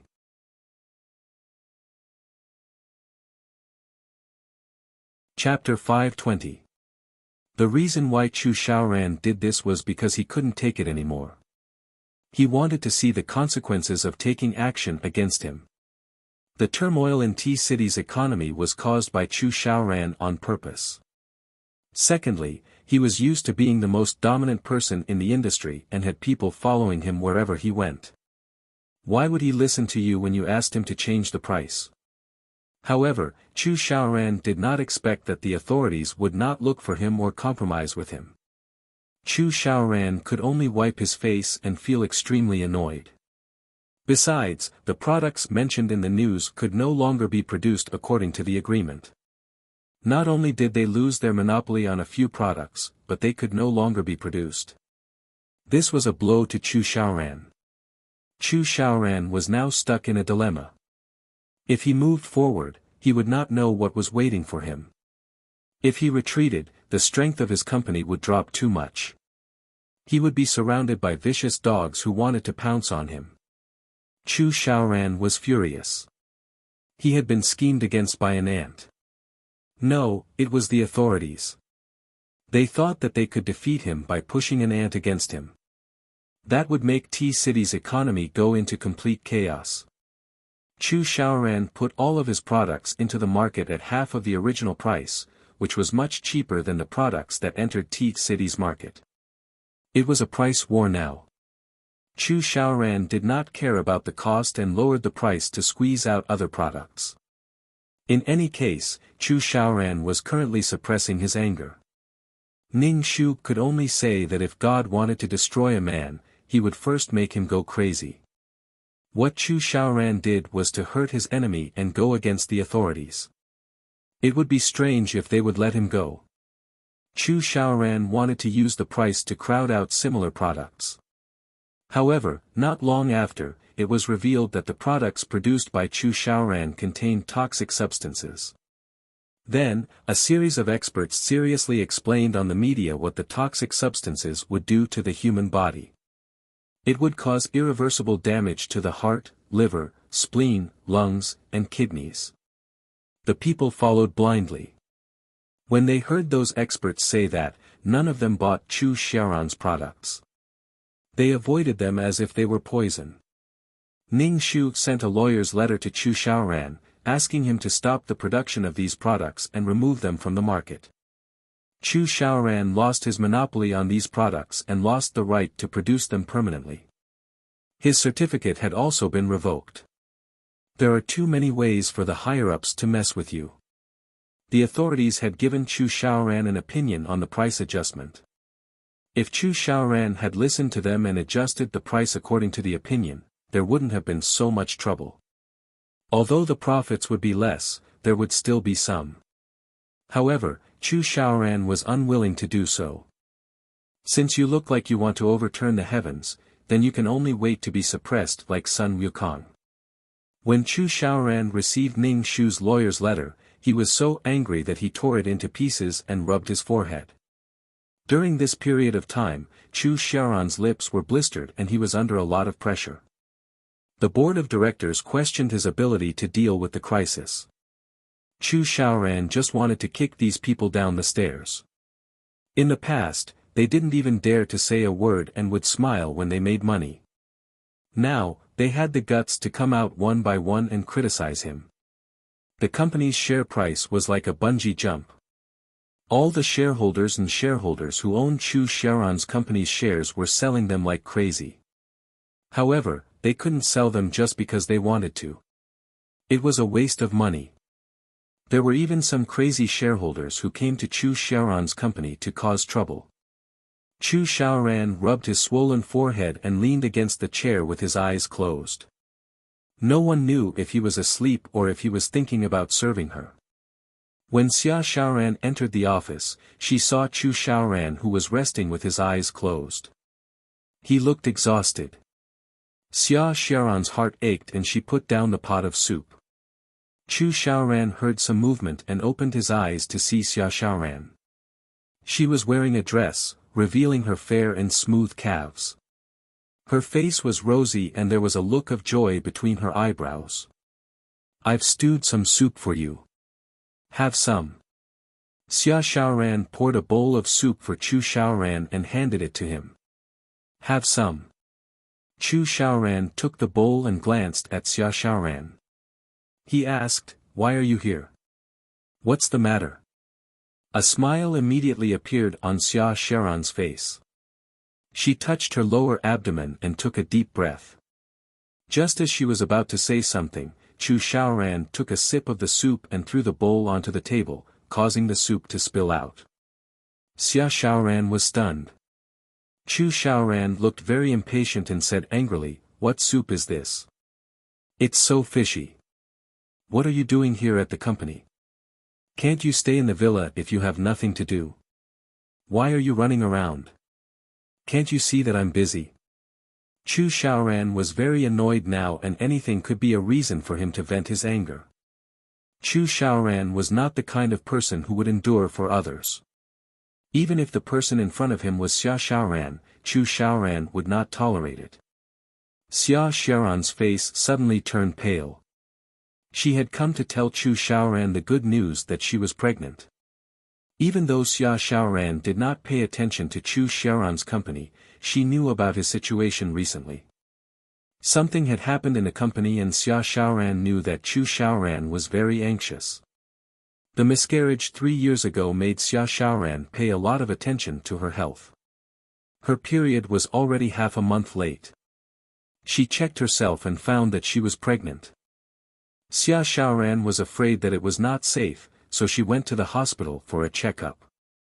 After confirming that she was pregnant, Xia Xiaoran was both happy and worried. She wanted to do something that would make Chu Xiaoran happy at this time, but she was not sure if Chu Xiaoran would like this child. Xia Xiaoran's heart trembled when she saw Chu Xiaoran's cold and impatient face. She hurriedly picked up the bowl and asked, "Is it fishy?" Xia Xiaoran took a sip and immediately covered her mouth, almost vomiting it out. Her stomach was churning. Chu Xiaoran became even more impatient when he saw Xia Xiaoran's reaction. "Why are you still bringing me the food that you vomited from? Don't just stand here. Go back, I'm very busy with the company." "But, Chu Xiaoran, I have something to tell you," Xia Xiaoran said. She was still beaming with joy previously, but now, her face had turned pale. "I'm busy. Let's talk about it later. Get out." Chu Xiaoran was now like a lion that was locked in a cage. He was moving around restlessly in the cage, but there was no way for him to escape. Xia Xiaoran was frightened by Chu Xiaoran's appearance. She staggered twice and her face turned pale. She felt extremely miserable. Chu Xiaoran did not welcome the arrival of this child at all. He did not even give her a chance to speak. "This is our child." Xia Xiaoran was at a loss and sad. She covered her lower abdomen with her hand and looked at Chu Xiaoran with a hurt expression. Chu Xiaoran was already burning with anxiety. Now that Xia Xiaoran was still looking at him with such a bitter face, Chu Xiaoran felt very annoyed. He suppressed the anger in his heart and said, "I told you to go back. What are you waiting for? You should come to the company. Xia Xiaoran, don't challenge my patience."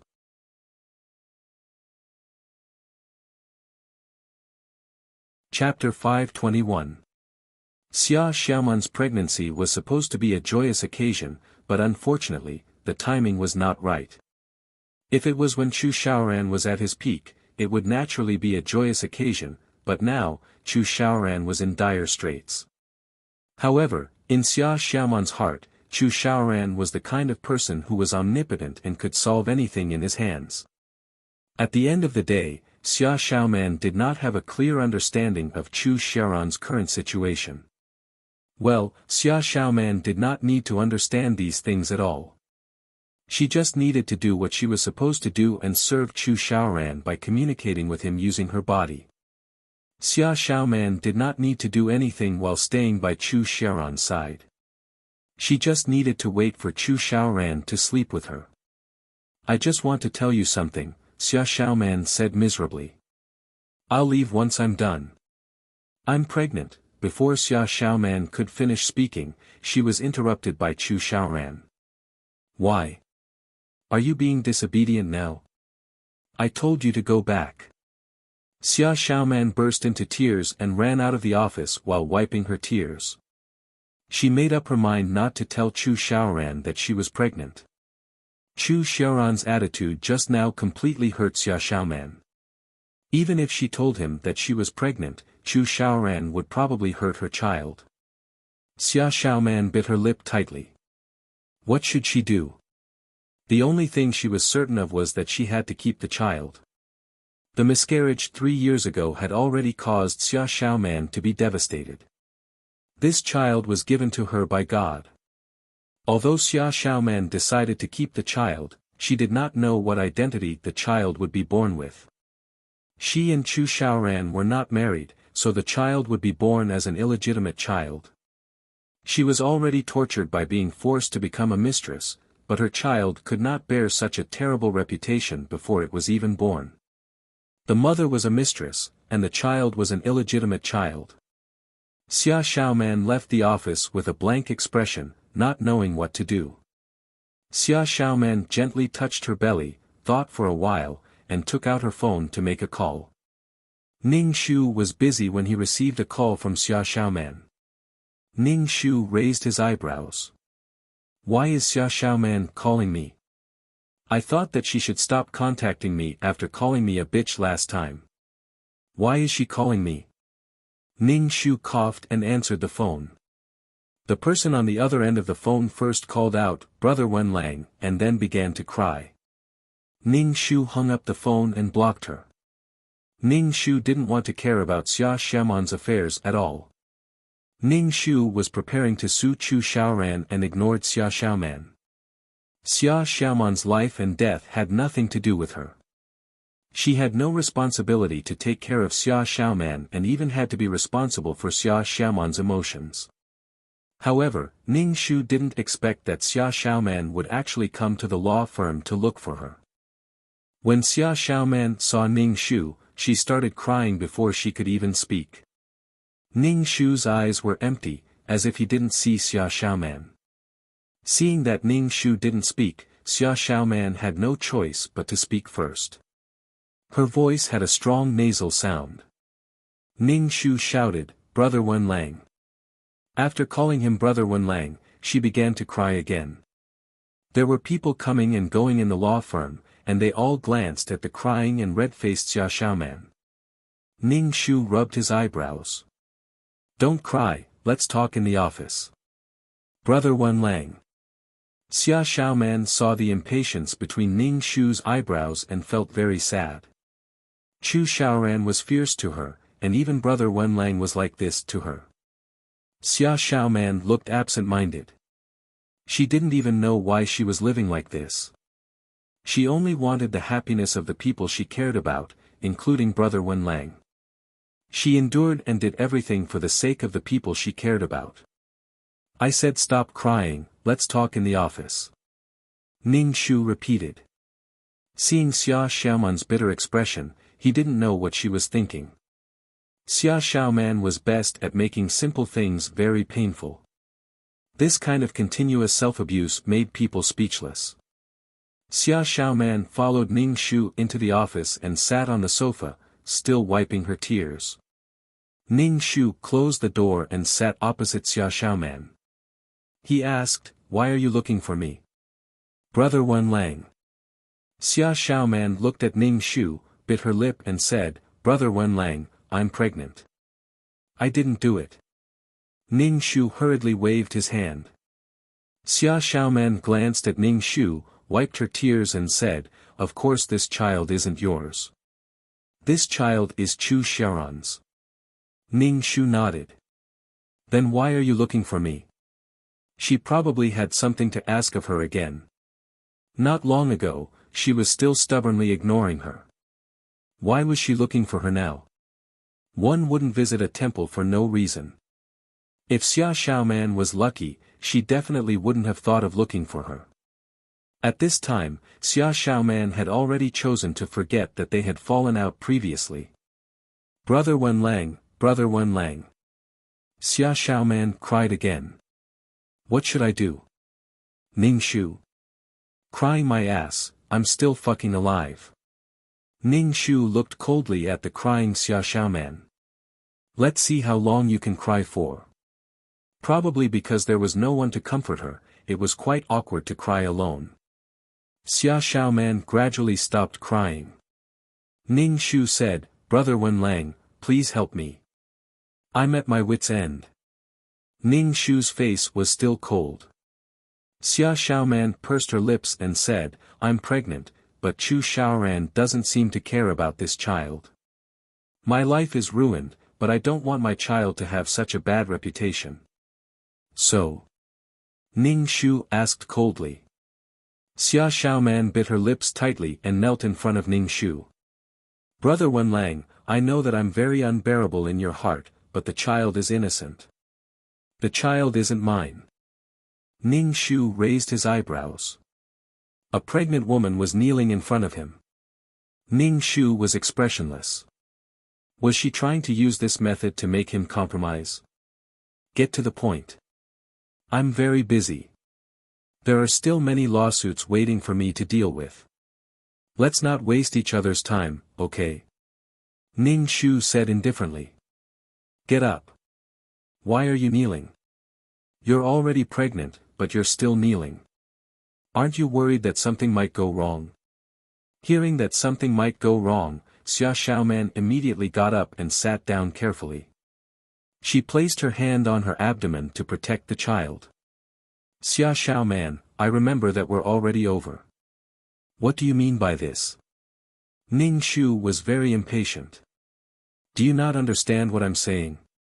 Xia Xiaoman's face turned pale, and she felt disappointed. Brother Wenlang had completely changed. In the past, Brother Wenlang would rush over no matter what happened to her. He was very good to her and took good care of her. She had lost Brother Wenlang, but she didn't regret it. If she could make Brother Wenlang happy and not let Brother Wenlang's career be affected by Chu Xiaoran, she could endure it. Brother Wenlang, let's get married. Xia Xiaoman said very seriously. There was a deep sadness between her eyebrows. She struggled and finally made up her mind. Let's get married. What did you say? Ning Shu couldn't help but want to dig his ears.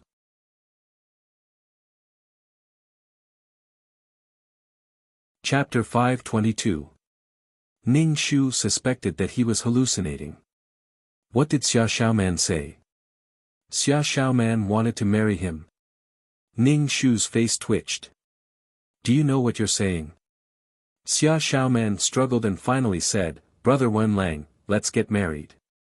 Ning Shu, he was sure that he wasn't hallucinating. What's the reason? Why do you want to marry me? If my memory serves me right, I remember that you're Chu Xiaoran's woman and you're pregnant with his child. Why are you here to tell me that you want to marry me? Ning Shu looked at Xia Xiaoman in disbelief. Xia Xiaoman's expression was unsightly as she sorrowfully said, Brother Wenlang, I know that I'm willing to be someone's mistress, but I don't want my child to bear such an unbearable reputation. Ning Shu's expression was cold. Then why are you pregnant with him?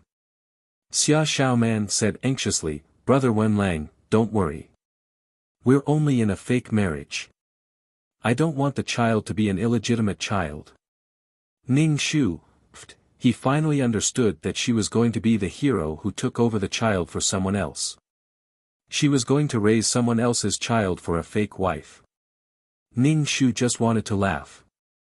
Xia Xiaoman said that she was in a fake marriage because she wanted to maintain her innocence and let her child have a proper status. She didn't have to fulfill the obligations of a husband and wife. Damn, the supporting male lead was so miserable. There were really all kinds of strange things in the world. What was Su Wenlang after? Did he just rely on the fact that he loved her and had feelings for her for so many years? Ning Shu wiped her face and curled her lips slightly. She looked at Xia Xiaoman and said, Why did I have to fake a marriage with you and occupy my household register? Also, what kind of woman can't I marry? Why did I have to marry a pregnant woman? A fake marriage? Is it because you won't let me touch you after the marriage? Xia Xiaoman was at a loss for words. Does Chu Xiaoran know that you want to marry me? Does Chu Xiaoran know about the existence of this child? Ning Shu asked calmly. He wasn't angry at all, but he didn't understand why Xia Xiaoman was so self-righteous. Just because of feelings, should others naturally contribute? Xia Xiaoman shook her head. He doesn't know, but I can feel that he has no expectations for this child. He doesn't even want to see me now. Ning Shu took a deep breath, as if he had a toothache. Xia Xiaoman is really naive and sweet. What's the situation now? Chu Xiaoran is now anxious about the company's affairs and doesn't like anyone. He probably wants to kill someone. He was simply asking for a snub if he only went up to her now. Chu Xiaoran was a little fierce to her.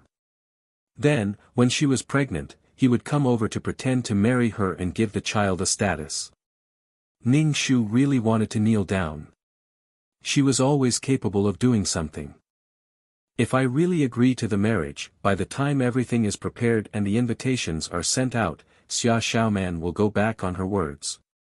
Chu Xiaoran is still the person in my heart.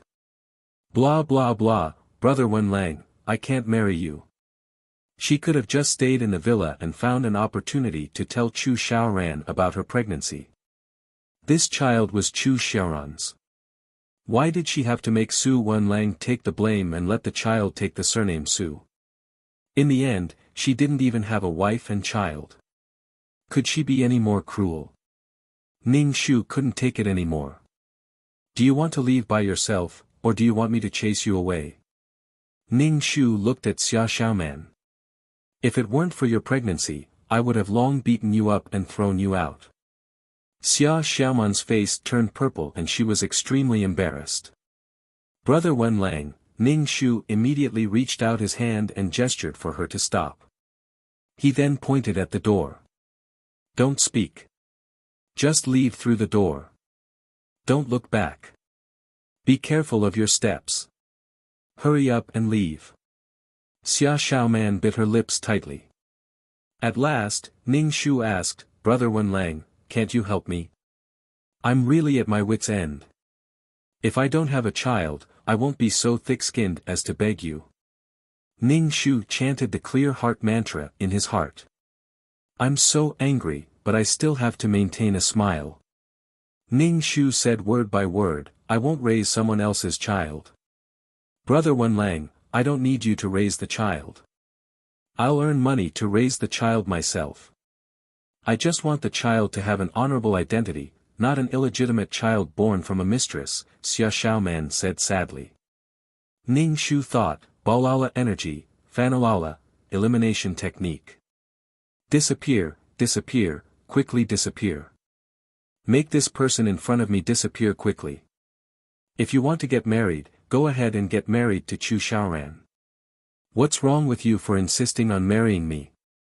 Does Chu Xiaoran know that you came here with his child? Ning Shu felt that his worldview had been refreshed again. Why did Xia Xiaoman feel that Chu Xiaoran didn't like this child and wouldn't marry her? Even if I die, I won't marry you. Just give up. Ning Shu was impatient. Why should I marry you? I'm sick of seeing you now. Do I have to marry you and look at you every day? Ning Shu was so determined that Xia Xiaoman had no choice but to leave. Her back view looked lost and helpless. Ning Shu couldn't be bothered with her. To be honest, Ning Shu's heart was calm when he saw that Xia Xiaoman was unhappy. She must be drunk to be courting death like this. Due to the intervention of the authorities, T City's economy didn't fall into chaos for long. Although it affected T City's economic market, it was mostly under control. Ning Shu sorted out the information in his hands, then handed the lawyer's letter and the court's indictment to Chu Xiaoran. Chu Xiaoran was charged with monopolizing the market, abusing market dominance, and eliminating in malicious competition. This matter couldn't be over just like that. How could he escape after playing with fire? How could there be such a good thing? Ning Shu didn't care at all about Chu Xiaoran's expression when he received the indictment. Chu Xiaoran's company was the overlord of T City. It was actually a family business. After Chu Xiaoran took over, it became much stronger and had deep roots in T City. Logically speaking, such a company should be supported by the authorities, but it had already gone out of control. Even if the authorities had any instructions, he would ignore them and not listen to them at all. Moreover, he would often cause chaos in T City's market, which was really annoying. It caused the authorities' power to expand and the market's efficiency to decrease. The decline of the Chu family was completely reasonable. It was imperative to get rid of the Chu family. Ning Shu was worried that Chu Xiaoran would transfer his assets abroad, so he suggested that the authorities check the direction of Chu Xiaoran's assets. Ning Shu didn't want to destroy Chu Xiaoran in T-City and then let Chu Xiaoran live a carefree life in another place. Since he had already made a move, he would directly suppress Chu Xiaoran and make it impossible for him to make a comeback. The authorities didn't want this big piece of meat to run away, so they definitely had to investigate. Since they wanted to investigate this matter, the Asset Management Supervision Committee had to step in and check the financial transactions of Chu Xiaoran's company. With someone watching, Chu Xiaoran wouldn't be able to transfer his assets even if he wanted to. If he was caught doing so, it would be a disaster. Chu Xiaoran would have another crime on him. Now, everyone wanted to pounce on Chu Xiaoran and take a bite out of him.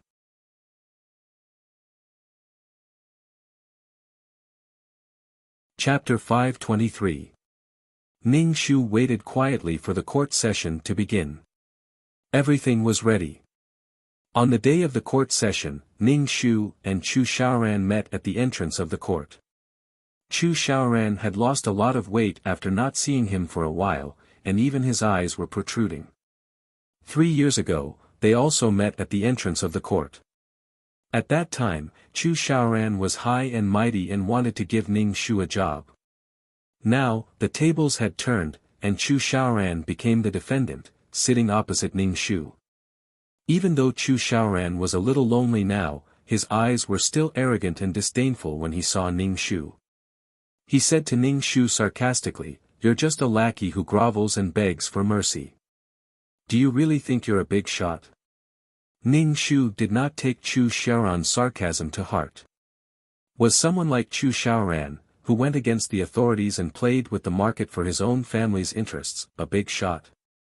Ning Shu always believed that there was no way an individual could go against the country, not to mention that Chu Xiaoran was not strong enough to leave the country. Chu Xiaoran was not as popular outside of T-City. All the land under the sky belonged to the king, and all the people on the shore were the king's subjects.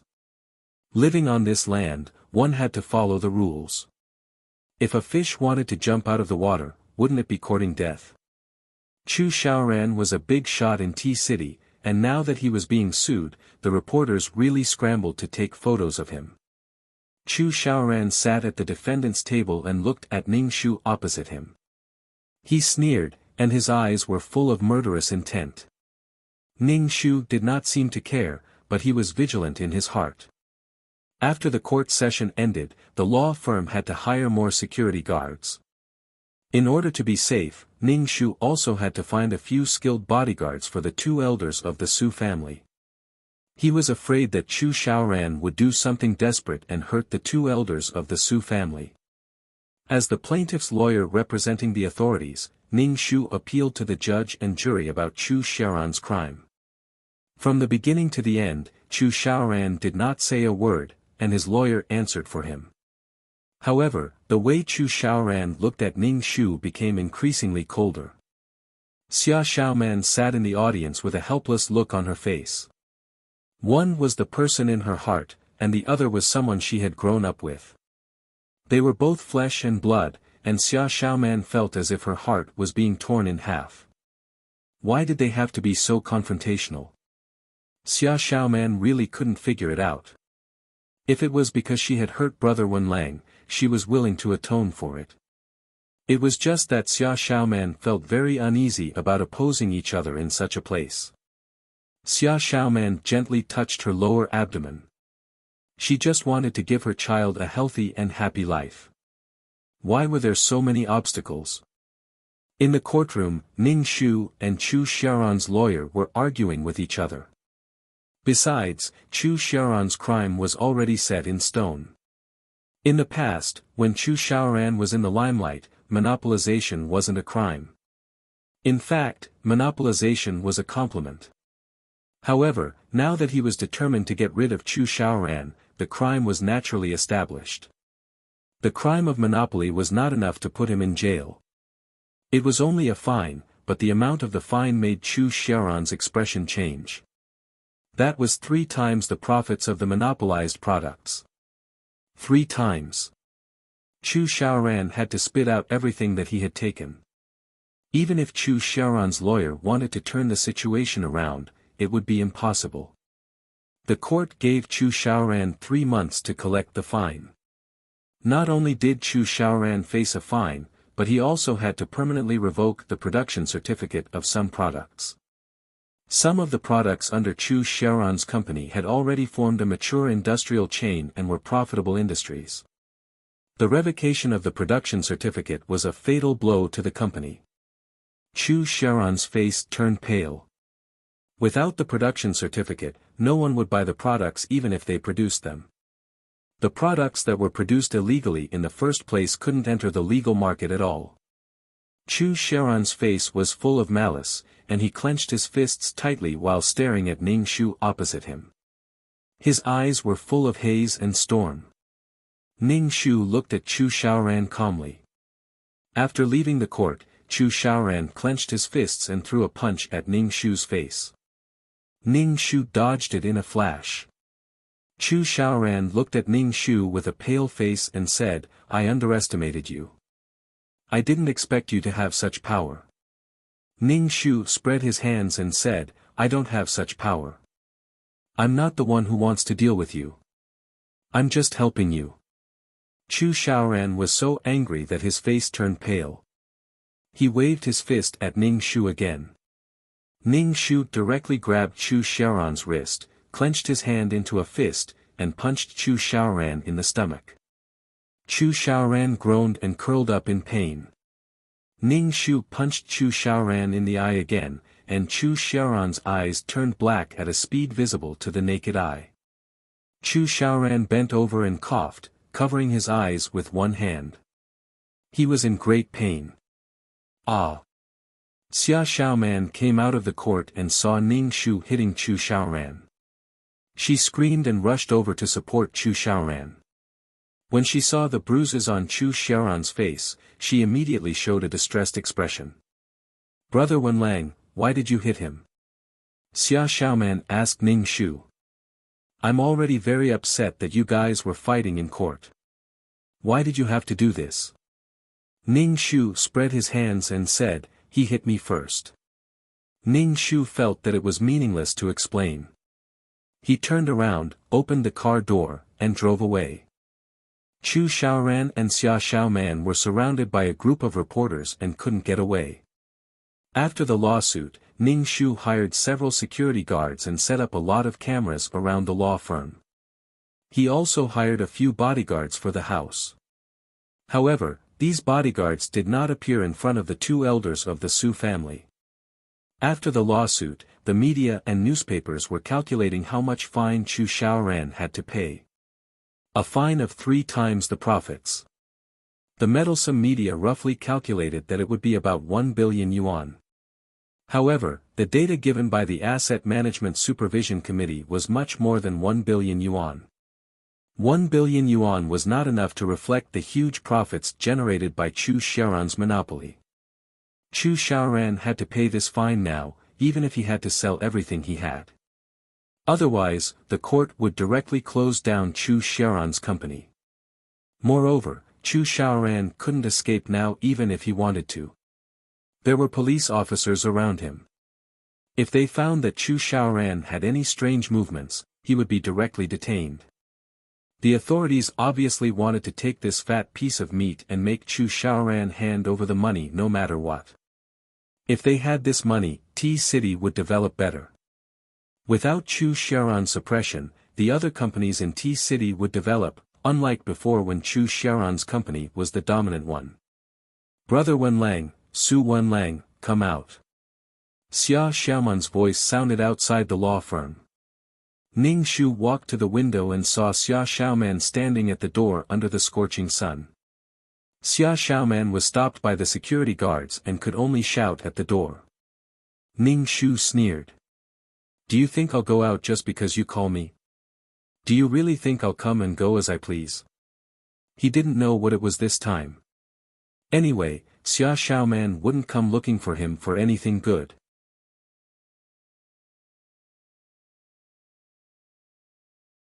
Chapter 524. Xia Xiaoman came to look for Ning Shu, but Ning Shu didn't want to talk to her at all. She either wanted him to sue her or wanted him to fake a marriage with her. He found that Xia Xiaoman didn't think before she spoke, so she vented her anger on the spot. Last time, she mentioned a fake marriage, but after some time, she didn't mention it again. Xia Xiaoman saw that Ning Shu didn't appear, so she waited at the door, shouting Ning Shu's name. When she got tired of shouting, she found a shady place to hide from the sun. Anyway, she just stayed at the door and didn't leave. Ning Shu ignored her completely. Do whatever you want. Ning Shu worked until night time. Seeing that Xia Xiaoman wasn't at the door, he guessed that she had left. Ning Shu shook his head. It was such a hot day, and she was a pregnant woman. Could her body take it? Ning Shu prepared to drive back.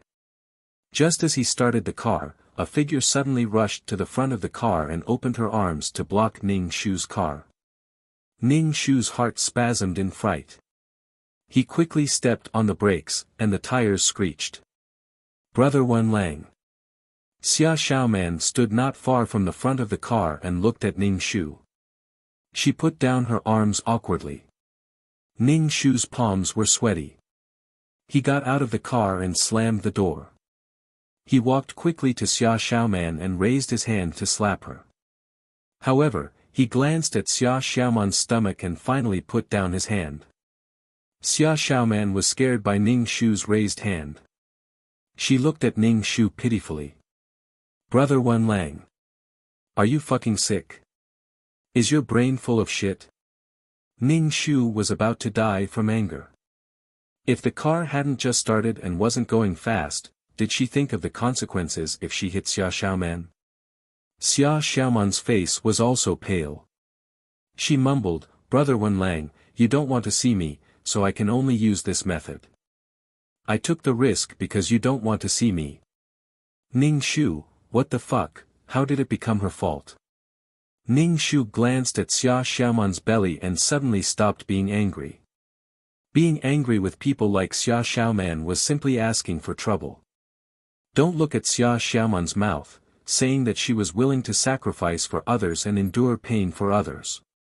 However, Xia Xiaoman was actually using this as an excuse for her selfishness. She was obviously pregnant, but she completely ignored the child in her belly and made such a dangerous move. She thought about what would happen if she was really hit by a car.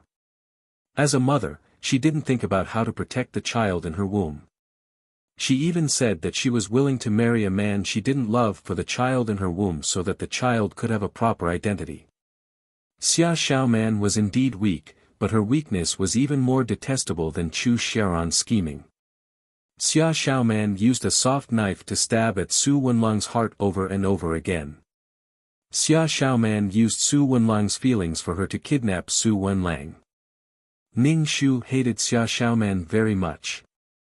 A woman living like this, she was worse than a prostitute in a brothel.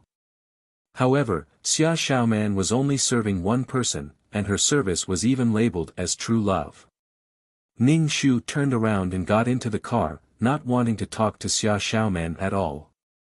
It was just a waste of saliva, and it wouldn't make sense even if he tried to talk to her. Xia Xiaoman grabbed Ning Shu's arm. Brother Wen Lang, do you really not want to say a word to me? No. Ning Shu pried Xia Xiaoman's hand away and got into the car. Xia Xiaoman looked sad and put her hand on the front of the car, refusing to let Ning Shu leave. Brother Wen Lang, I beg you, can you listen to me? Please don't fight with Chu Xiaoran like that, I beg you. Xia Xiaoman's face was covered in tears. Ning Shu was expressionless. Why not? Chu Xiaoran has been defeated and the Chu family has collapsed. I'm happier than anyone else. Xia Xiaoman bit her lips tightly and said in a trembling voice, Brother Wen Lang, are you still holding a grudge over what happened 3 years ago? It was my decision to leave you back then. If you want to hate someone, hate me. Ning Shu started the car and the engine roared. Xia Xiaoman stood in front of the car firmly. Brother Wen Lang, I won't let you go. Today, we must make things clear. Ning Shu was speechless. What a mess. Ning Shu said expressionlessly, if you don't want to, then go ahead. Anyway, I don't like the bastard child in your stomach. It's better if it dies. Do you think I want to see my ex-fiancée pregnant with another man's bastard child? Xia Xiaoman was horrified. She felt the engine cover under her hand trembling slightly because of the engine. Through the glass, she saw the man's cold and gloomy face. Xia Xiaoman's firm heart began to waver and she hurriedly moved aside. Ning Shu sneered and stepped on the accelerator, leaving Xia Xiaoman behind. After a while, she could no longer be seen. Ning Shu was completely convinced by Xia Xiaoman. She was quite heaven-defying to live until now without being beaten to death. Ning Shu really wanted to beat Xia Xiaoman up to vent the indescribable anger and brutality in his heart. However, when he thought of the child in Xia Xiaoman's stomach, Ning Shu still couldn't bring himself to hurt a child. Later on, he thought about it and realized that Xia Xiaoman had nothing to do with him. Being so angry would only ruin his mood. Ning Shu chanted the mind-clearing mantra in his heart as he drove. He stopped the car and waited for the green light. At this time, there was not much traffic, but there was an overweight truck on the opposite side of the road that completely ignored the traffic lights and rushed toward his car at a high speed. Ning Shu's body moved faster than his brain. He opened the door and rushed out of the car. Before he ran far, he heard a huge crash behind him. The friction and compression of metal made a sound that made one's teeth ache. Ning Shu turned around and saw that his car had been hit beyond recognition. Two cars had crashed into the road guardrail, and the front of the truck had been smashed into pieces. The car was dripping with water. Ning Shu's hands and feet were a little weak, but he immediately walked over and checked. There was no one in the truck. Did that mean it was an empty car? Ning Shu called the police and asked them to deal with these broken cars. There was no one in the car, and the person waiting for him on his way home was coming for him. Chu Xiaoran. Ning Shu sneered and looked around. The murderer should not be far away. Otherwise, he would not be able to control the car. Ning Shu looked around. Since someone planned it, they must see the results before they give up. In the end, Ning Shu saw a man wearing a hat not far away. This man did not look very old. When he saw Ning Shu, he wanted to turn around and leave, but he calmly walked past Ning Shu. Ning Shu suddenly reached out and grabbed his arm. The man was shocked and wanted to break free from Ning Shu to escape. Ning Shu directly pressed him to the ground. Ning Shu also kicked him fiercely. The man was in pain and cried out. He kept shouting that he was beaten up. The police rushed over and dealt with the scene. They also brought the suspect that Ning Shu mentioned to the police station. Ning Shu also went to the police station to make a statement. What happened tonight made Ning Shu a little scared.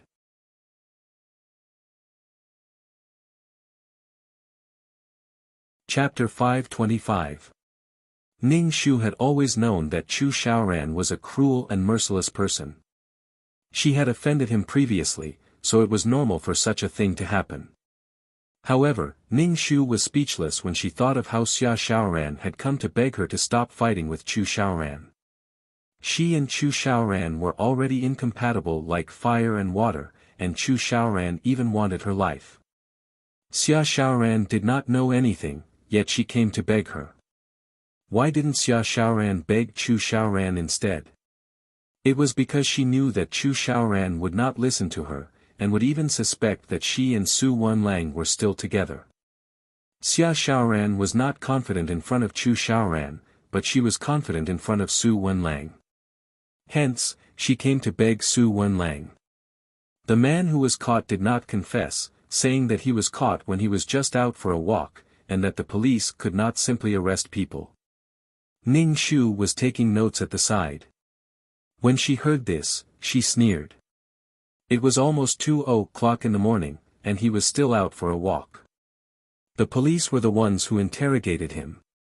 The police directly stripped the man naked, leaving only his underwear, and threw him into the cold storage. Previously, the man was still very stubborn, but not long after, he was shivering from the cold and kept jumping in the cold storage to keep warm. In the end, he could not help but say that he was willing to confess. When the man came out, the police put a thin blanket over him. The man's body was shivering, and his nose was running. He confessed with chattering teeth. He said that his brother was imprisoned by Ning Shu. The man's brother was one of the gangsters who came to Ning Shu's law firm to cause trouble. Because he hated Ning Shu, he planned this accident. Ning Shu looked at these confessions and frowned. These specious confessions still did not mention the mastermind. Ning Shu reckoned that the man would not betray Chu Xiaoran. Since he had done it, he had to pay the price. He could only wait to be imprisoned for the rest of his life. Even if he could not be imprisoned, Ning Shu would let him spend the rest of his life in prison. If it were not for her quick reaction, her corpse would have been unrecognizable like the car. Her mission would have been considered a failure. When he came out of the police station, the sky was already bright. Ning Shu took a taxi back to the law firm and rested on the sofa for a while. He was really tired. Compared to Chu Xiaoran, Ning Shu knew that her strength was not as profound as Chu Xiaoran's. However, she had an advantage, which was that the person behind her was stronger than Chu Xiaoran. However, if she was useless and died, the authorities would also give up on her. Ning Shu went to the city hall and asked the authorities to thoroughly investigate Chu Xiaoran. Ning Shu's reason was that Chu Xiaoran was involved in the underworld, and Ning Shu wanted to be the bait. If they could really find out who was involved, it would be a meritorious service to the authorities if they could crack down on the underground forces. After that, Ning Shu went to Chu Xiaoran's company with some documents. This time, Ning Shu went to ask for the fine. When Chu Xiaoran saw Ning Shu, he was a little shocked. However, he immediately restrained his expression and looked at Ning Shu with a sarcastic expression. "Lawyer Su, you're really dedicated to your work. I heard that you had a car accident, but you're not recuperating in the hospital. Instead, you're meddling in other people's business and demanding payment."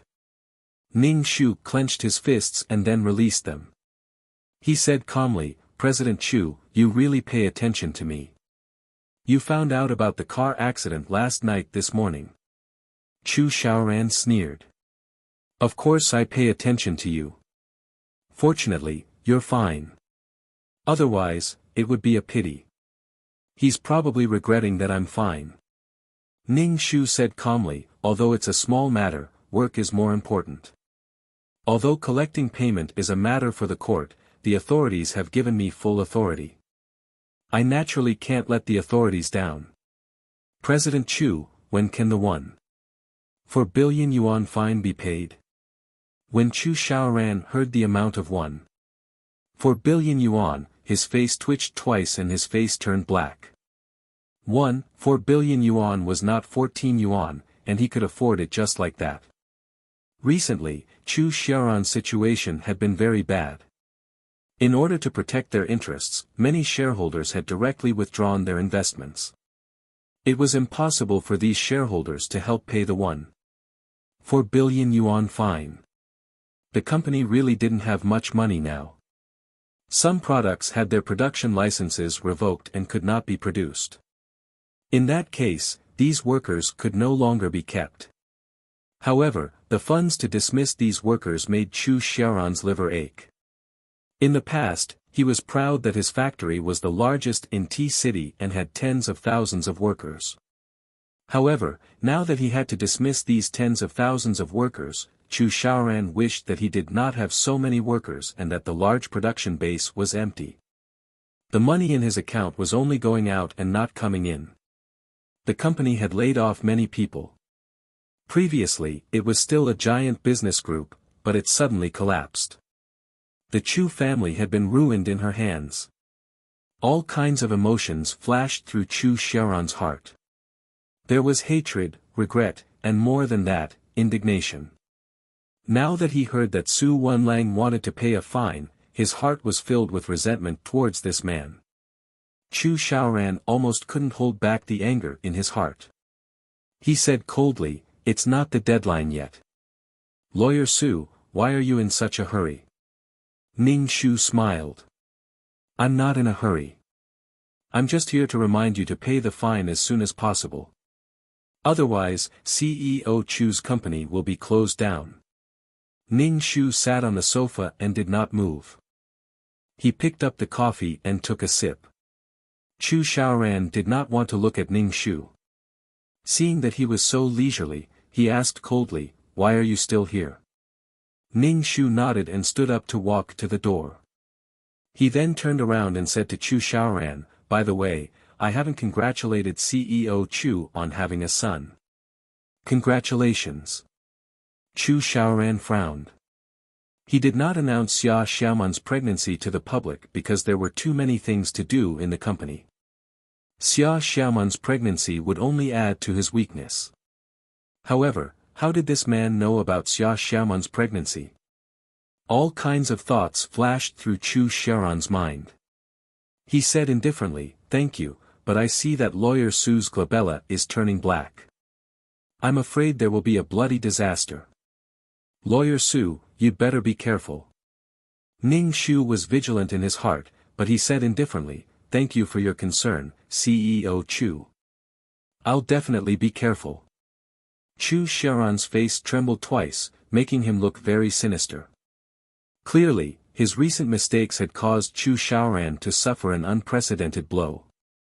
Chu Xiaoran, who had been going smoothly, was very dispirited. He was no longer in high spirits like before. Instead, he was in a sorry state. The domineering aura of a monarch had almost been worn away. There were many people who would help him in his hour of need, and there were also many who would kick him when he was down. Chu Xiaoran had also offended some people, especially when he was in the prime of his life.